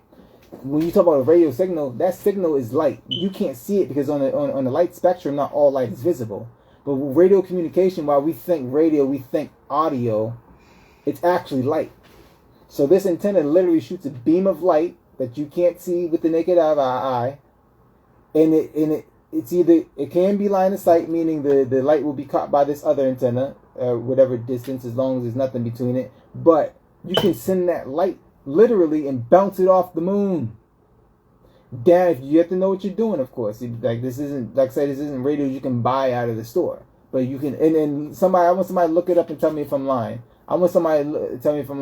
Look up EME, Earth, Moon, Earth transmission, or amateur radio. It's called Earth, Moon, Earth, meaning you can stand on the earth with a radio and bounce your signal off the moon down to someone else's radio across the planet and communicate with them. Yeah, and the most frequently one uses the ionosphere. You can see the moon. You can't even see the ionosphere. It's invisible. But the ionosphere is actually a physical thing. You can't see with your naked eye, but you can bounce the radio signal off the ionosphere, bro, sis. It's that real. That's why it can't. This is why it can't be. It's not connected, or why it's so important that it's not connected to a network or a cell tower. That's the technology we're dealing with here. They can shut down. Hey, we need to shut down all radio towers in the area. We need to shut down internet because something's happening, and we don't know who's dealing. We don't need the terrorists or whoever's dealing with it to have any way to communicate. Shut it all down, and they shut everything down. They use every tactic. Guess what? This will still be able to communicate. Facts. So, I don't mind. Someone go look it up now. You got enough time to go type EME. How can how amateur radio signals transmitted? Can you bounce a radio signal off the moon? Yeah, it'll come up. Yes, absolutely. Point blank. Period. So our Sister Desire, she's in a position now because she took that class. And if she wants to, you can come on if you can bear witness. Testify.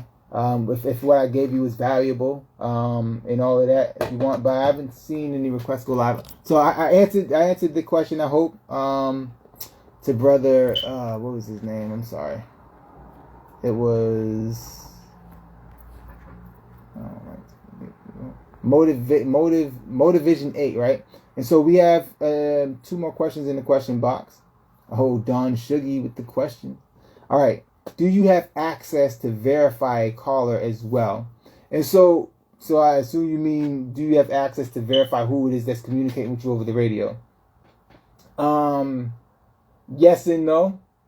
The call sign would be your way to identify. Now, but it's just like with a phone. I can go buy a phone, and I can put it in a name that's not mine, and call you, and if you have that caller ID, it will show up whatever name I have programmed on the phone.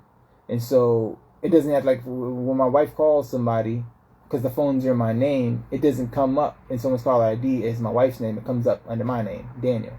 And so you answer the phone thinking, okay, well, it's Daniel, but it's not. You hear my wife's voice, right? And so same thing with the radio. You can go in there all you want to, put a fake call sign on, or not going there with a call sign, but of course, like I said, it's being monitored. If there's a real radio user on there, they likely, these are people who take their stuff seriously. Like I said, it's mostly middle-aged white men. They get into this stuff for hobby. They enjoy getting on the air and do what they call rag chewing. When they're on there and they're just talking, back and forth about whatever their life, their family, they call it rag chewing. You get on there without a license. You get on there and they can tell if you got a license by how you use it. This by how you put a call out. And you're not licensed, because they have the ability, and they have stuff like, I have a little command center set up here. I have the sites I can go on. If I heard someone in the call sign, I can type in their call sign, and I'll know exactly who that person is. So I can, like me and my wife, when I first got these radios, we would sit and we would turn it on and we would just scan. And it was the funniest thing, because it was really a bunch of old white men we kept hearing. And you hear them talking about their wife, their job, and yeah, Frank. And we pulled out the grill the other day and we had bratwurst. I'm being funny, but it's real. This is what we was hearing. They were talking about their jobs, and I'm on a job now, and da da da da. We were listening to the MBTA, the train people talking just randomly. They weren't talking about nothing important. Yeah, Jim. Yeah, Stacy, her sister-in-law was in town, and I'm telling you that broad was a da da da da da. This is what we were hearing. All kind of craziness, right? And so, but every now and then with the license, you're taught that you have to call your radio call. You have to call your call sign. And so if I got on there acting crazy, or not using it properly, and you're interrupting their rag chew, they'll report you. First of all, if you put a fake call sign and look it up, oh, that's not real, they'll report it. And if you do have a call sign, it is real, and they look it up, and you called it, but you use it improperly, they'll check you, first of all, because you didn't use it right. And then they'll look you up and they'll document it. So my wife literally were listening, and we were there because they calling. We have a, and this I would say we have a, it's not even just one book. We have notes of different people, their call sign. Some of them were even they were given their locations. They were talking about where they live. So we have some, Quincy, Mass, John, John and Jake were talking for 10 minutes, and this is Jake's call sign, this is John's call sign. So I literally have like a little database of these people, and they were all, and I'm gonna say most of them were old white men. They didn't sound, most of them sound old. They were in their 50s or greater. And so, but they don't know that I was listening. So your question was, do you have access to verified callers as well? Yes and no. But the reality is, it's just like a phone. Like I said, there's no real way to tell. I can get what they call a burner, and someone can call you. There's scam likely, and it's just there's no real way to tell until you know. Basically, you don't know until you know. And so, yeah, I hope that answers your question.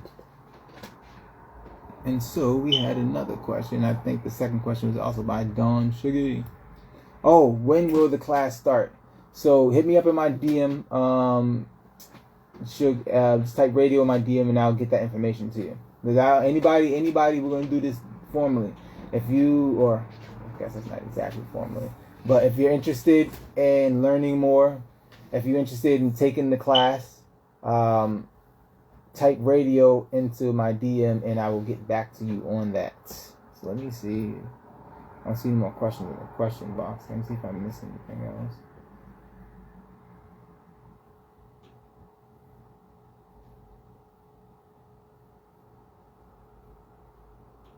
Oh, see, Sister Desire. She said, absolutely, you showed me the value. Praise be to Allah. Yes, sir. I have to say, yeah, brother Kid Prodigy, yeah, definitely. Shoot me that DM, let me know, and we can get you into the class. And you can invite your families as well, but we'll talk about that in the DM. You can make your own energy source, just with a couple of dollars from Advanced Auto Parts using certain nodes. Exactly, brother Love. You see, brother guy, he got 11 hertz, and we were talking about radio frequency. We were talking about hertz. We talked about megahertz. Gigahertz, and then all that kind of stuff. And so, absolutely, they go to. How many of y'all have heard of Radio Shack? The name Radio Shack literally came from the amateur radio community. And so, when you have amateur radio hobbyists and enthusiasts, when they have their little station set up, they literally call it a Radio Shack. That's where that's where the name Radio Shack came from. That's what that was all about. So, Radio Shack is one of the places where they went and bought all of the tools, all of the little gadgets, the wires, and all this stuff to actually do what they wanted to do within the amateur radio field, right?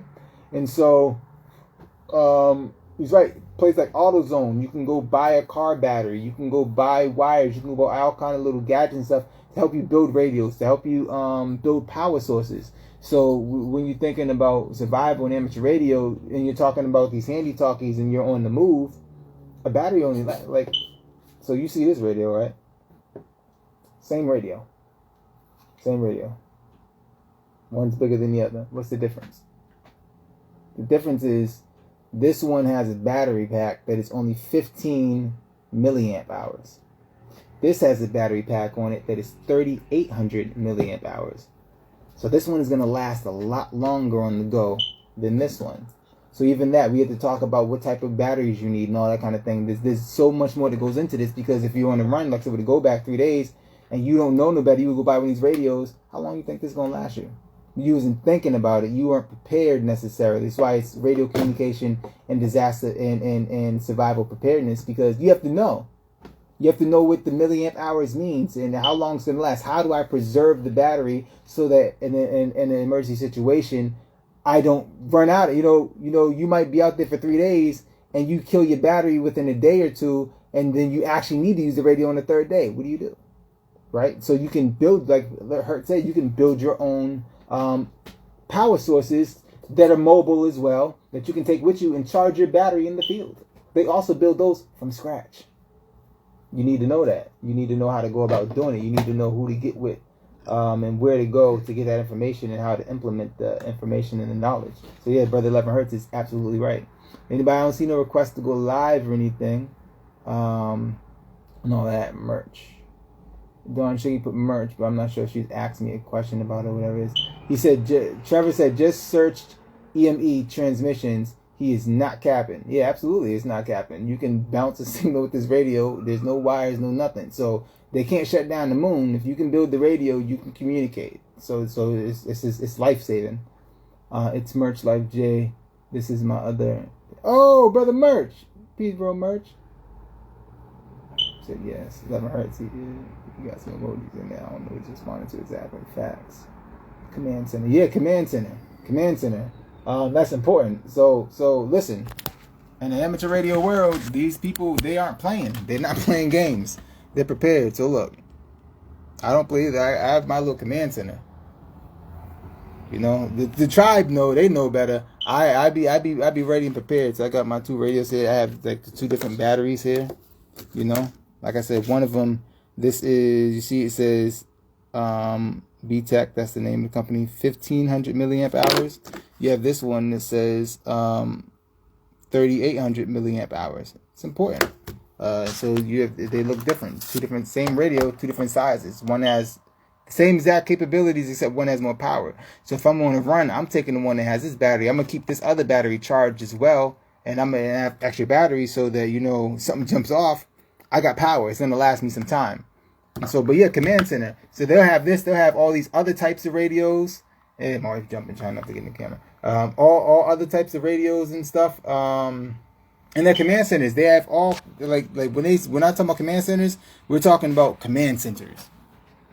Like these amateur radio enthusiasts, especially the ones who do it for preparedness, they have legit little rooms where they call their radio shack, where they have all kind of stuff.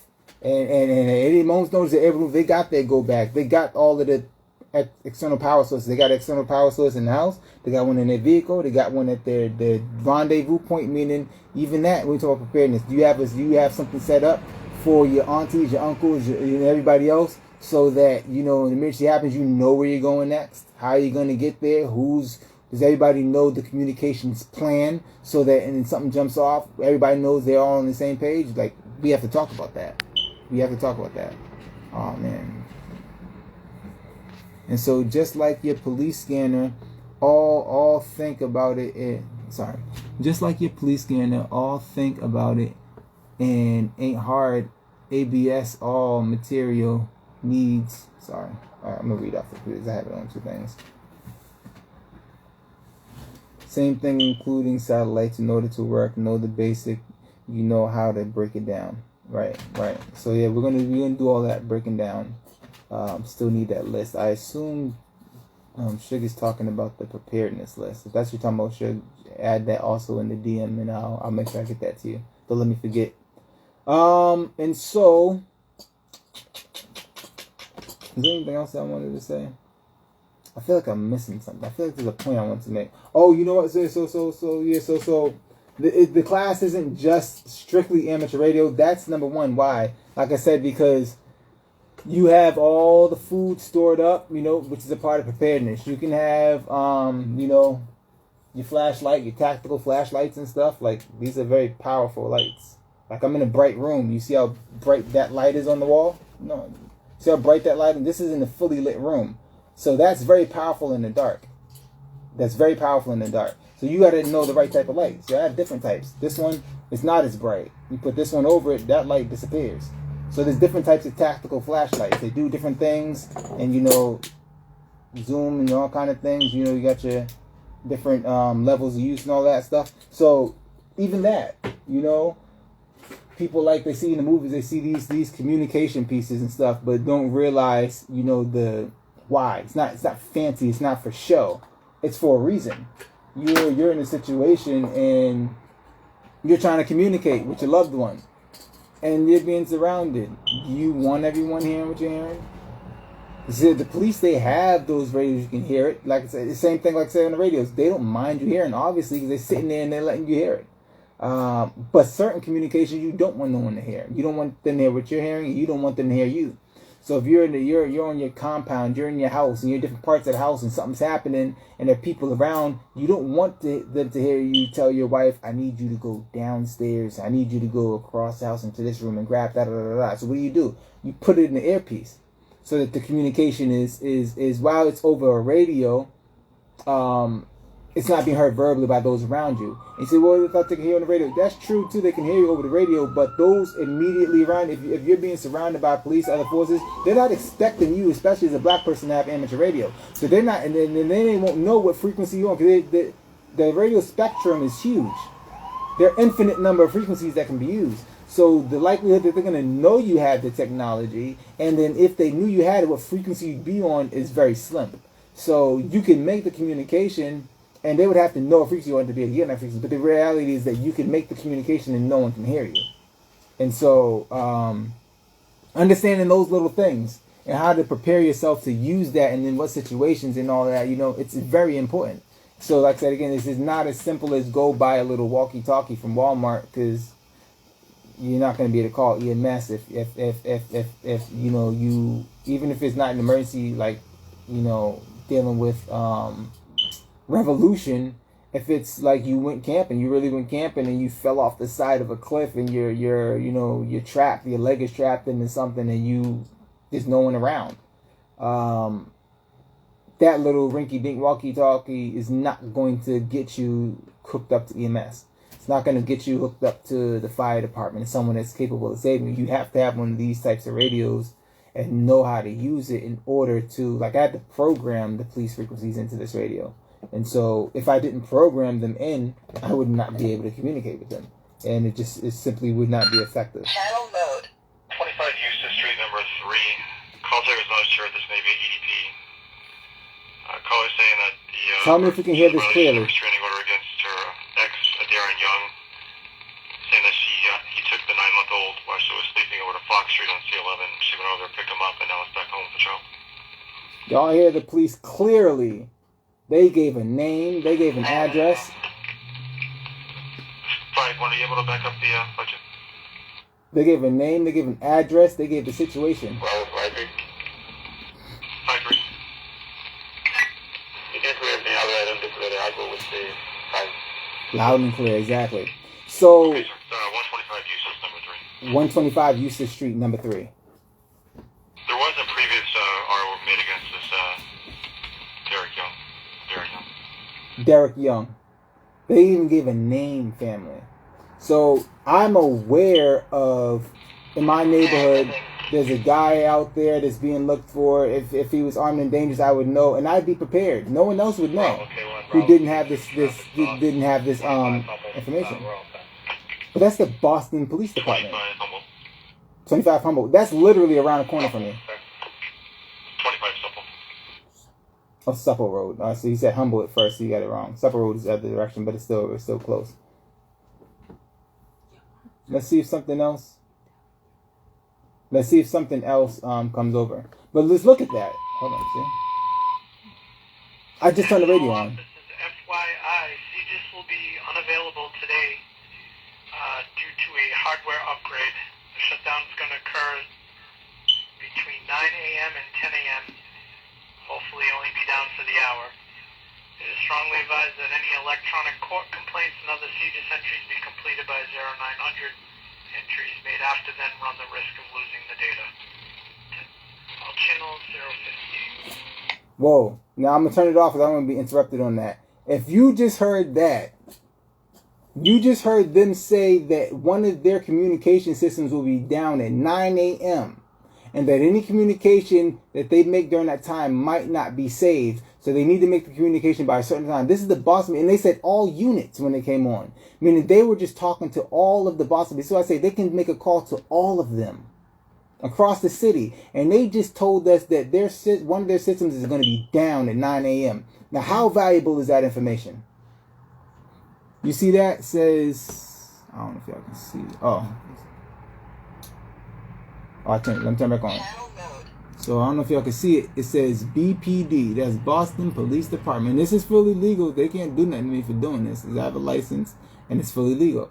BPD, Boston Police Department. I just turned the radio on and already look at the value that I have access to having this radio. You can't minimize that. You can't minimize that, family. It was just that quick. That's all I had to do, turn on the radio, boom, and I have access. That's power. You doing knowledge is power? This is knowledge. This is power. All access pass. Price and yes. All access pass. So for the school alarm coming in, 160 Harrison Street, taking the school. School alarm. David Street, near room number 1. There's a school alarm going off. So somebody's trying to break into the school, I guess. Possibly. That's important information because if someone's breaking into stuff, I would want to know. Like me and my wife, we were sitting here when the George Floyd stuff was going off, and we're hearing live communication between different police cruisers and them in the city while we were literally watching it live from our computer. We literally seen a police car being attacked and set on fire and heard his call while we were watching it happen simultaneously. Only people with amateur radios heard that call. The rest of the police force and those of us who had these radios heard that call. The people around the area, around the corner that didn't see it happening, they didn't know when they were in the area. I'm in another part of the city and I was aware. Not only could I see it, I could hear it. Now tell me there's not value in that. If that doesn't convince you, what you just heard, I don't know what's going to convince you. But just like they called that brother's name in the apartment, when you hear them, we need 3 units over the da-da-da-da-da-da-da. Now, if we had these radios and our brothers and sisters were organized properly and knew how to use the community, now this is where it is. And they knew how to use this. They would have heard the officer setting up barricade over here. We need 3 units over here. And they would have been able to make a communication on their own on a separate frequency. Hey, listen, we need to split this crowd off and send at least 3 people down Eustis Street in order to, because they're about to try to barricade that. And if they do, we will be trapped and only be able to go in one direction. So in order to avoid that, we need you to send X amount of people down that way. And this and that way, because they're also about to send 2 units over there. And be able to prevent them from hurting us like cattle and sheep.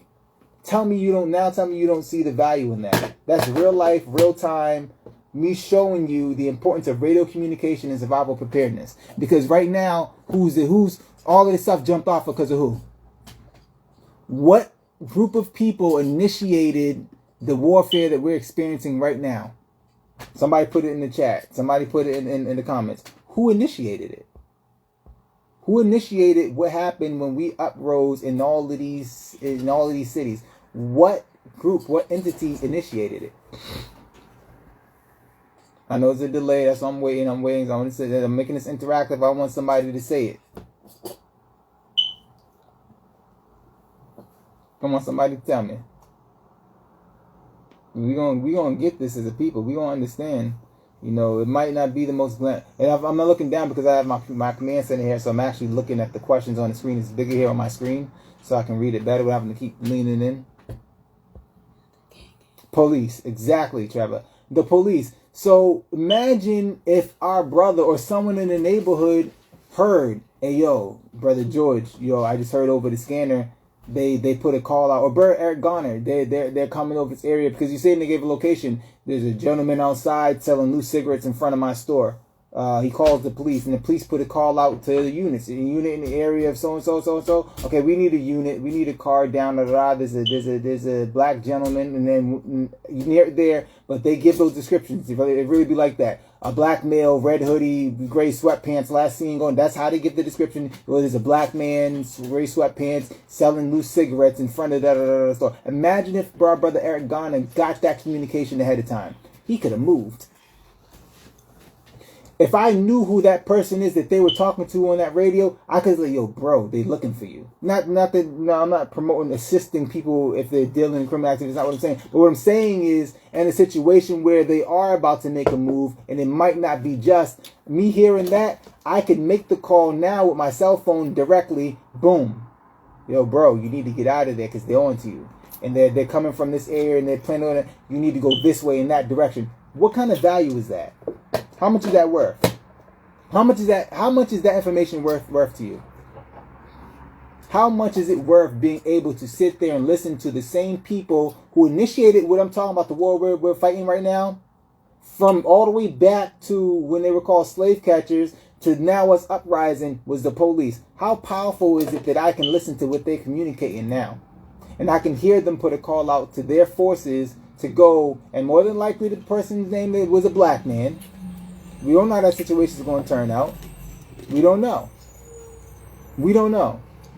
But what value is it that I can actually go and communicate with that brother if I know? Because like I said, this is around the corner. I could very well know the person. Yo, bro, get out of there.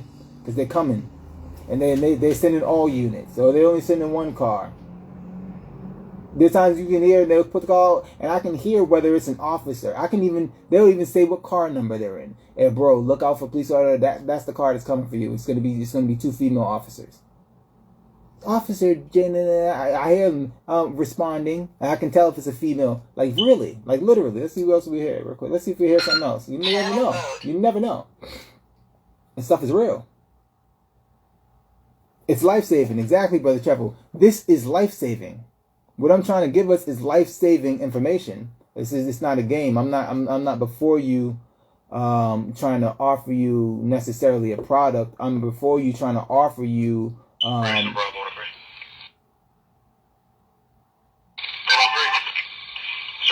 Hartford Street for domestic, open line, female did say she was being assaulted by the boyfriend, and there's a male in the background screaming. We have the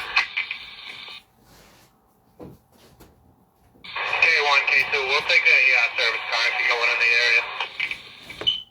K1, K2. Alright, 740 Blue Hill Ave, can somebody assist with that? I live on Blue. Oh, I should. Yeah, I live on Blue Hill Ave. It's a huge Ave. You have a hard time finding me. But boom, this is on my street. Oh, look, you have a plate number. Oh, yo, bro, that's your car. I just heard him put your plate out there. Bro, you need to get moving. Leave your car there and walk so they think you're still in the area. I can give them that communication. Massachusetts 1 Alpha Sierra Delta 23. There was plate number out there. All the police have it. Now, like I said, you can run all you want to, but you can't outrun the police. Now all of these cops got your plate number. How you get in the way? They gave it again an address. They told it's domestic violence. They can hear a man screaming in the background. You heard the officer say his car number and that he's going to respond.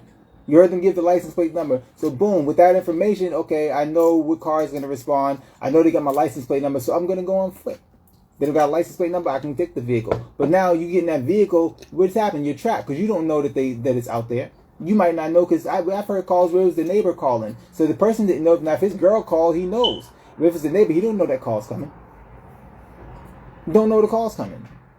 Right? So, I mean, I couldn't make that up. I couldn't make that up. It's real. Yeah, that's on my street. Yes, this is on my street. If you look at Blue Hill Avenue, see, boom, I literally just seen the cops zoom past my building. I literally just watched them zoom past my building. And that's not the first time. My wife has heard calls come over the radio and then look out the window, and sure enough, we see the car that's responding to the event. We've seen it multiple times. And so, I mean, I don't. There should be nothing else to convince you the importance of this, the implications of it, the possibilities.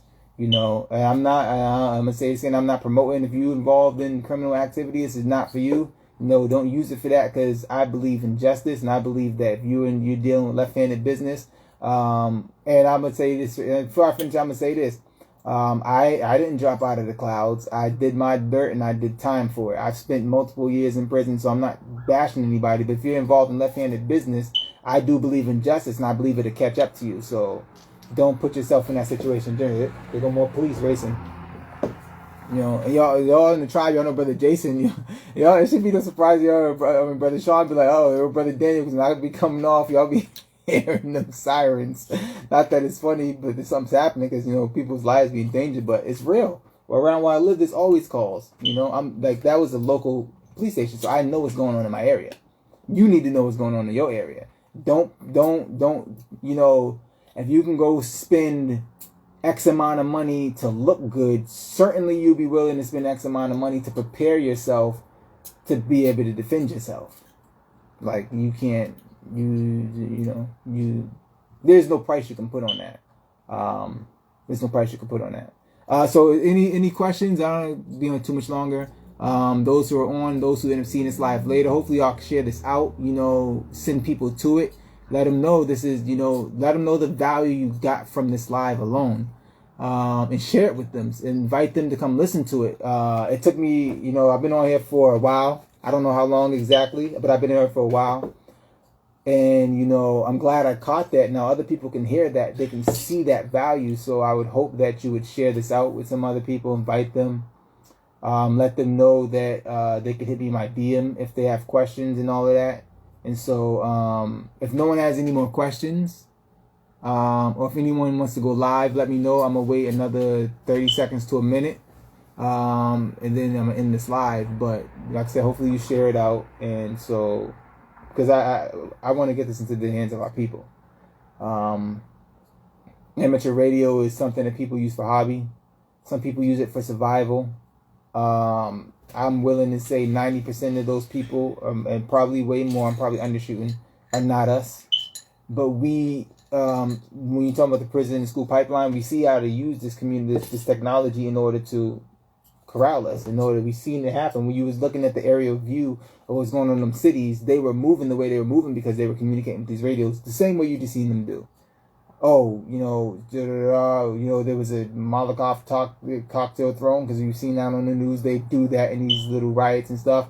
It looked like it was a gentleman, and they'll give a description, and then boom, you see people being arrested on the news.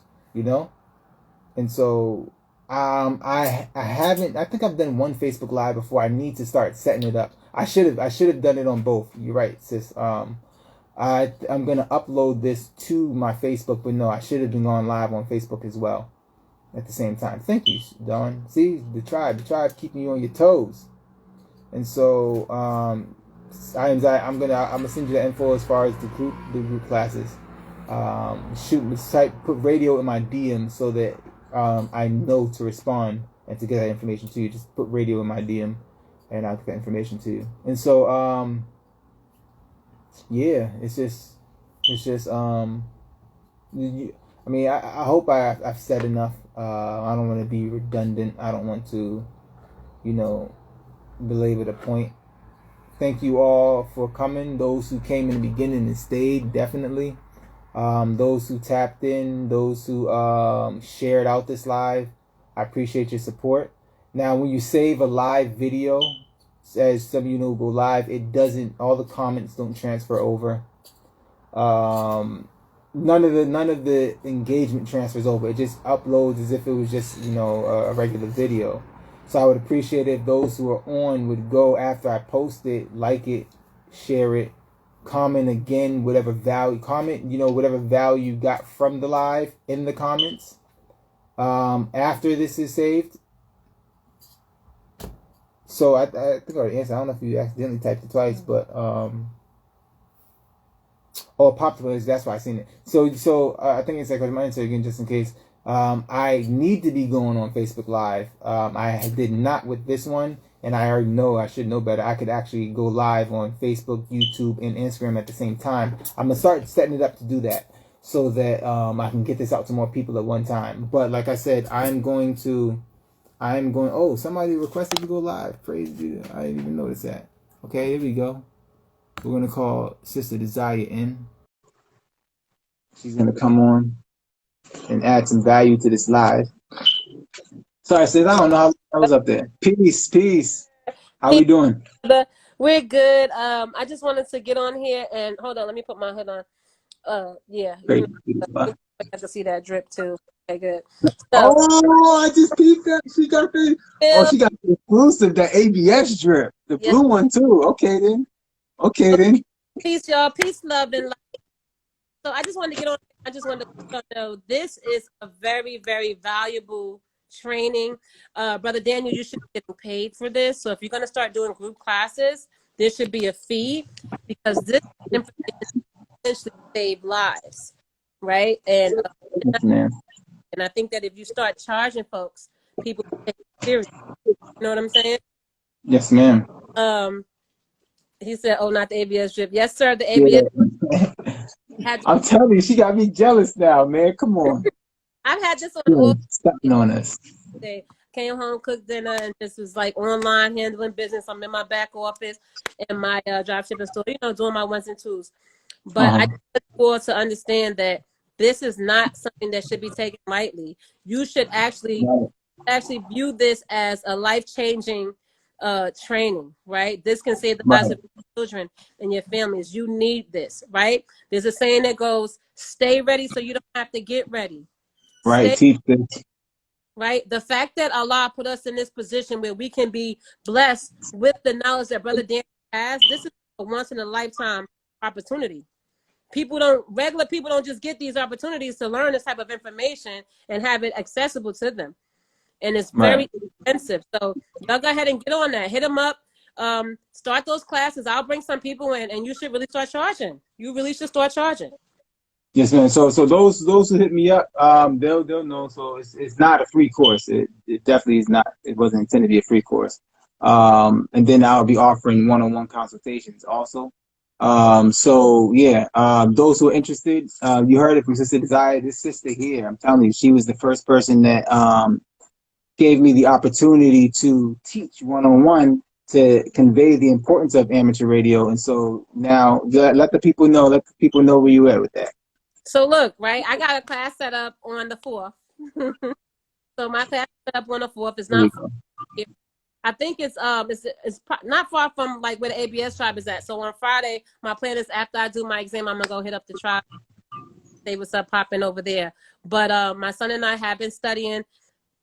Hey, Kid Prodigy, what's going on, brother? That's my big bro, my big little bro, because I'm a little older than him, but he's still my big little bro. But yeah, I have a class set up for me and my son on Friday. I took the day off from work for studying, and I can't wait to post my results. And it only cost me $15, so it's cheap. Okay, so let's go. And then there's another license that is free. You just got to sign up for it. So you're really gonna just pay for the radios, and then you have options on how expensive you want to go or how cheap you want to go. Either way, it's still gonna get the job done, no matter how expensive the equipment is. Just get the out the. Peace, Sister Rachel. So just to add clarity what she's saying, so she's saying she has a class coming up, but she has a test coming up. I mean, so she's getting ready to take the test to get her license to be an amateur radio operator, and the test she's talking about is for the higher grade radio in order to be able to communicate across the world and all that. So she's been studying, her and her son, like she said, to be able to get licensed for this one. And then the other one, she said she's talking about this one. She said it. I think you said that it's free. It's not free. So this one doesn't require tests. I think what you mind me say. This one doesn't require tests. Right. It doesn't. The other one. So you don't have to worry about paying the test.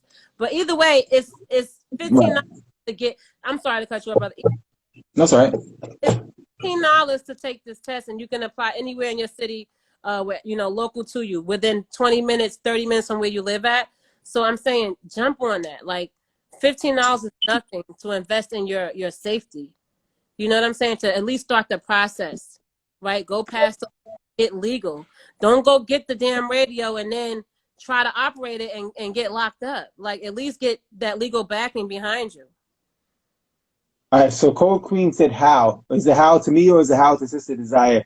You can either type a full question into the question box if you want. But what do you mean how? Oh, okay, I see it. She said how. Yeah, what does she mean how?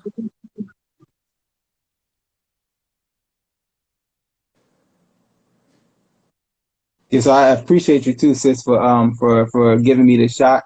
And I can't wait to see your results. I'm sure y'all gonna ace it. You're a student, so you're ABS tribe students. You know the importance of study. Oh, absolutely. Yeah. And so I have confidence in you. And if you don't pass it, there's always a second try. It is what it is. Get that license though. But the key thing to take away is that she made a move that is going to put her in a position to not just be able to hear that communication, but know how to use the device so that she can use it as a tool to protect herself and her family. Mm-hmm. That's what she's doing. And like I said, it's only costing her $15 as far as the licensing to put herself in position to be able to do so. It's not. It is life changing. It's not something that you should take lightly. Is somebody check on Cousin Jake? I think she ran down on him.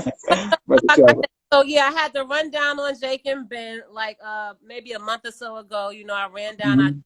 I held the office up, and I was like, just give me everything you got in the back. Don't nobody move until what I need.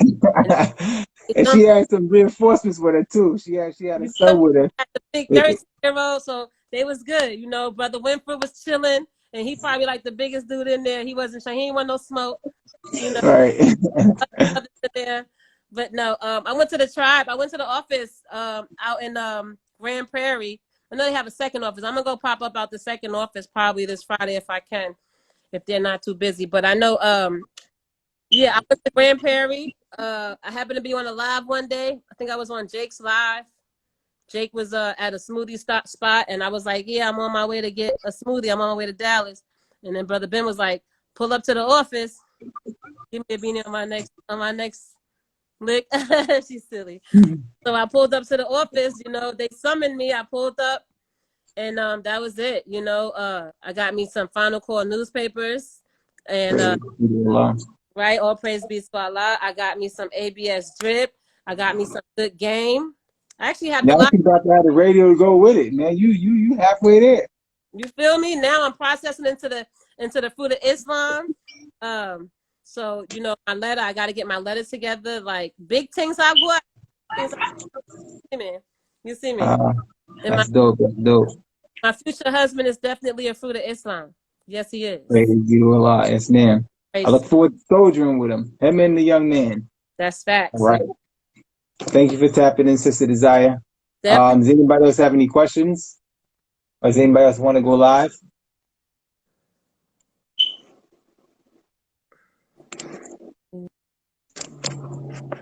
Does anybody else have any questions? Peace, peace, peace, brother D1000. I see other people joining. Yeah, so again, like I said, they don't save the comments. They don't save the comments. They don't save anything. So when I save this video, I would really appreciate it if you all would share it out. Go back, like, comment on the video, share the video out, and so that you can share with them the value you got from this. And when you comment the value you got from this. Like I said, we've been on there for a while, and it takes a lot. You know, you see, I got passionate at points, and so we need to get this out. It's not enough for you to have it. You know, another thing, you know, if you were to have this radio and you don't know anyone with a radio, and it's not necessarily something for the emergency services, it's more something, you know, emergency, but if you need to get in contact with your peoples, you need in contact with somebody you know and you trust, you know, and it's not a situation where you want the police to know whatever. You need to be able to communicate. You need to have a network of people to communicate with. So you need to have other people in your city that you know have these radios, and how to use them. And you have a communications plan so that you can, you know, move how you need to move. It's not a joke. It's real. But I don't see any more questions. I don't see any more requests to go live. I'm gonna wait 30 seconds. Then I'm gonna end this. I gotta check these comments. So I'll be going in these comments.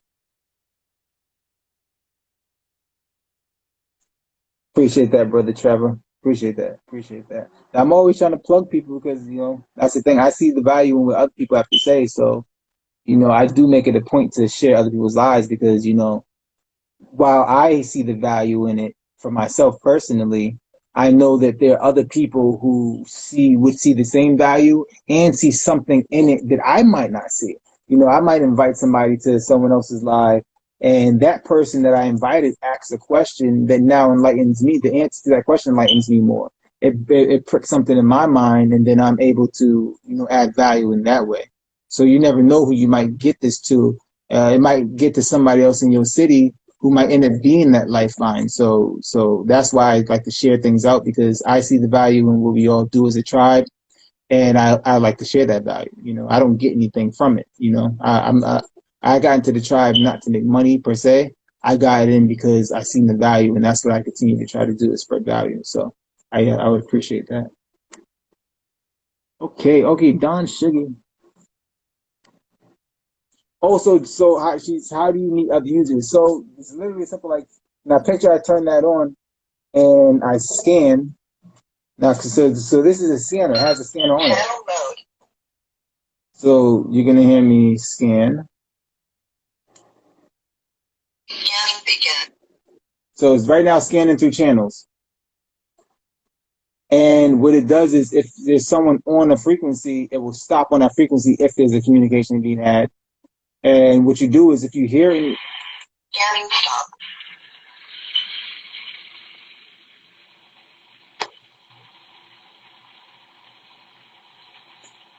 So this line is open right now. We're not hearing words, but the line is open, which means somebody's on it. Someone could be accidentally pressing their button.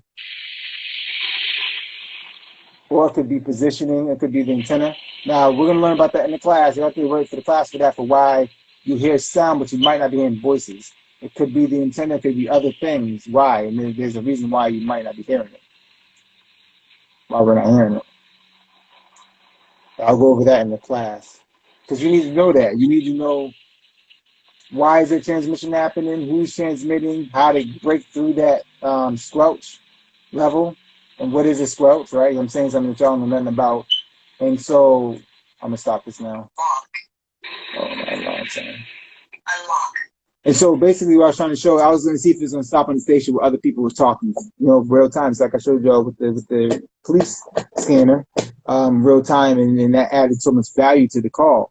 And so, like I said, me and my wife, we sat down when we first got the radios and we scanned. We literally scanned and we were hearing different random people talking.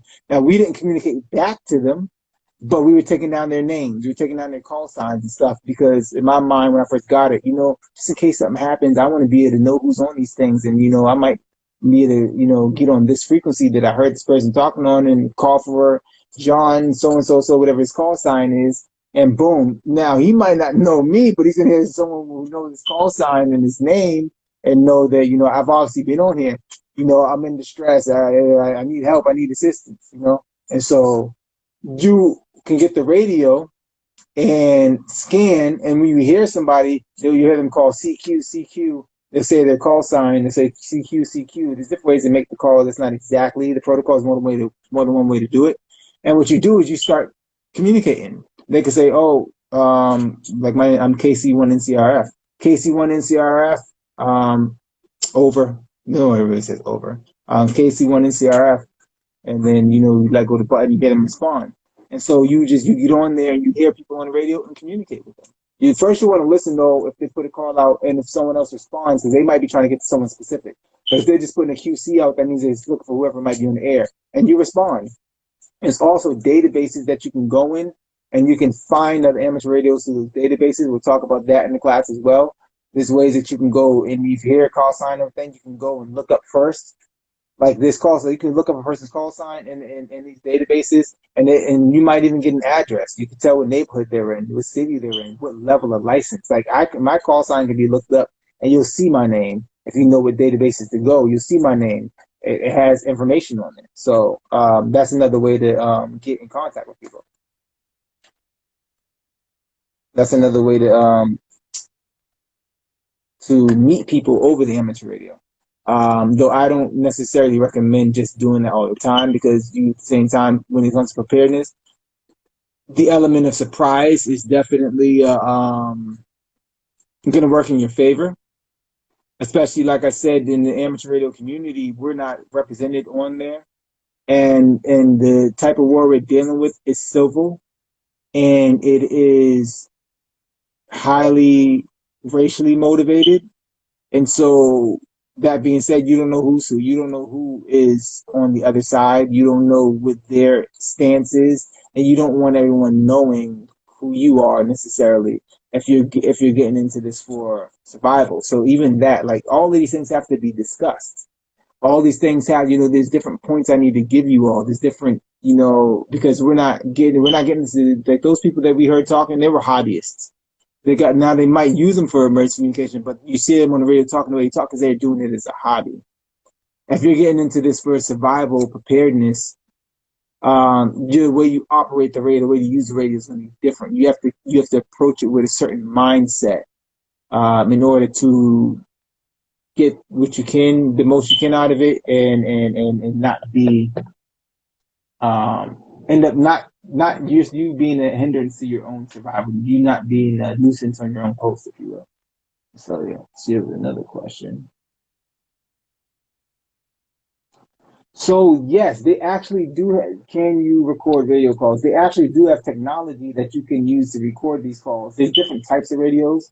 You know, this is one type of radio. There's other digital types, and radios that have all kind of different capabilities. It's some dope. Like I said, this is the highest tier, meaning you have FRS, you have GMRS, you have MERS, MURS. There's different types of classifications. This is ham amateur radio. But within the ham amateur radio spectrum, meaning that tier, which is the highest tier, this is the lowest of that tier. So this radio is fairly cheap. Now, there's radios you can spend hundreds of dollars on that are capable of doing things way greater than just scanning the air and the fluids. Now, this can do amazing things. I can, like I said, I can talk to international station with this very radio in my hand. I can communicate to Astro with this radio in my hand. I might have to change my antenna. I might have to do some different things. Different antennas have different capabilities. You look at this antenna, it's like a lot bigger. So it is more powerful, has the ability to do more. And so with the right modifications and stuff, I can do a lot with this. But there are other radios, I'm telling you, they have some dope stuff out there now. Depending on what you're getting it for, it doesn't take much for survival. But depending on what you want to do, so long story short, yes, you can record these things. And if you didn't have the type of radio where you can do it directly with the radio or plug your radio computer to do it, you can just have, a voice recorder on your phone while you're listening to the radio, have your phone sitting right there recording it as well, and have it saved there that can be switched to a flash drive or put into, so there's always a way. Long story short, yes, you can record the calls. Can you trace calls? Like I said, the same way, it's the radio frequency. It's the same way the FCC knows when someone is using aliens improperly. Yeah, of course, it's technology. They have things that, can snatch radio. You can snatch a radio signal out the sky. There are ways to intercept calls. Definitely. Most definitely. There are definitely ways to intercept calls. But again, that's not something, let me put up this frequency. She asks, can you trace calls? Long story short, yes.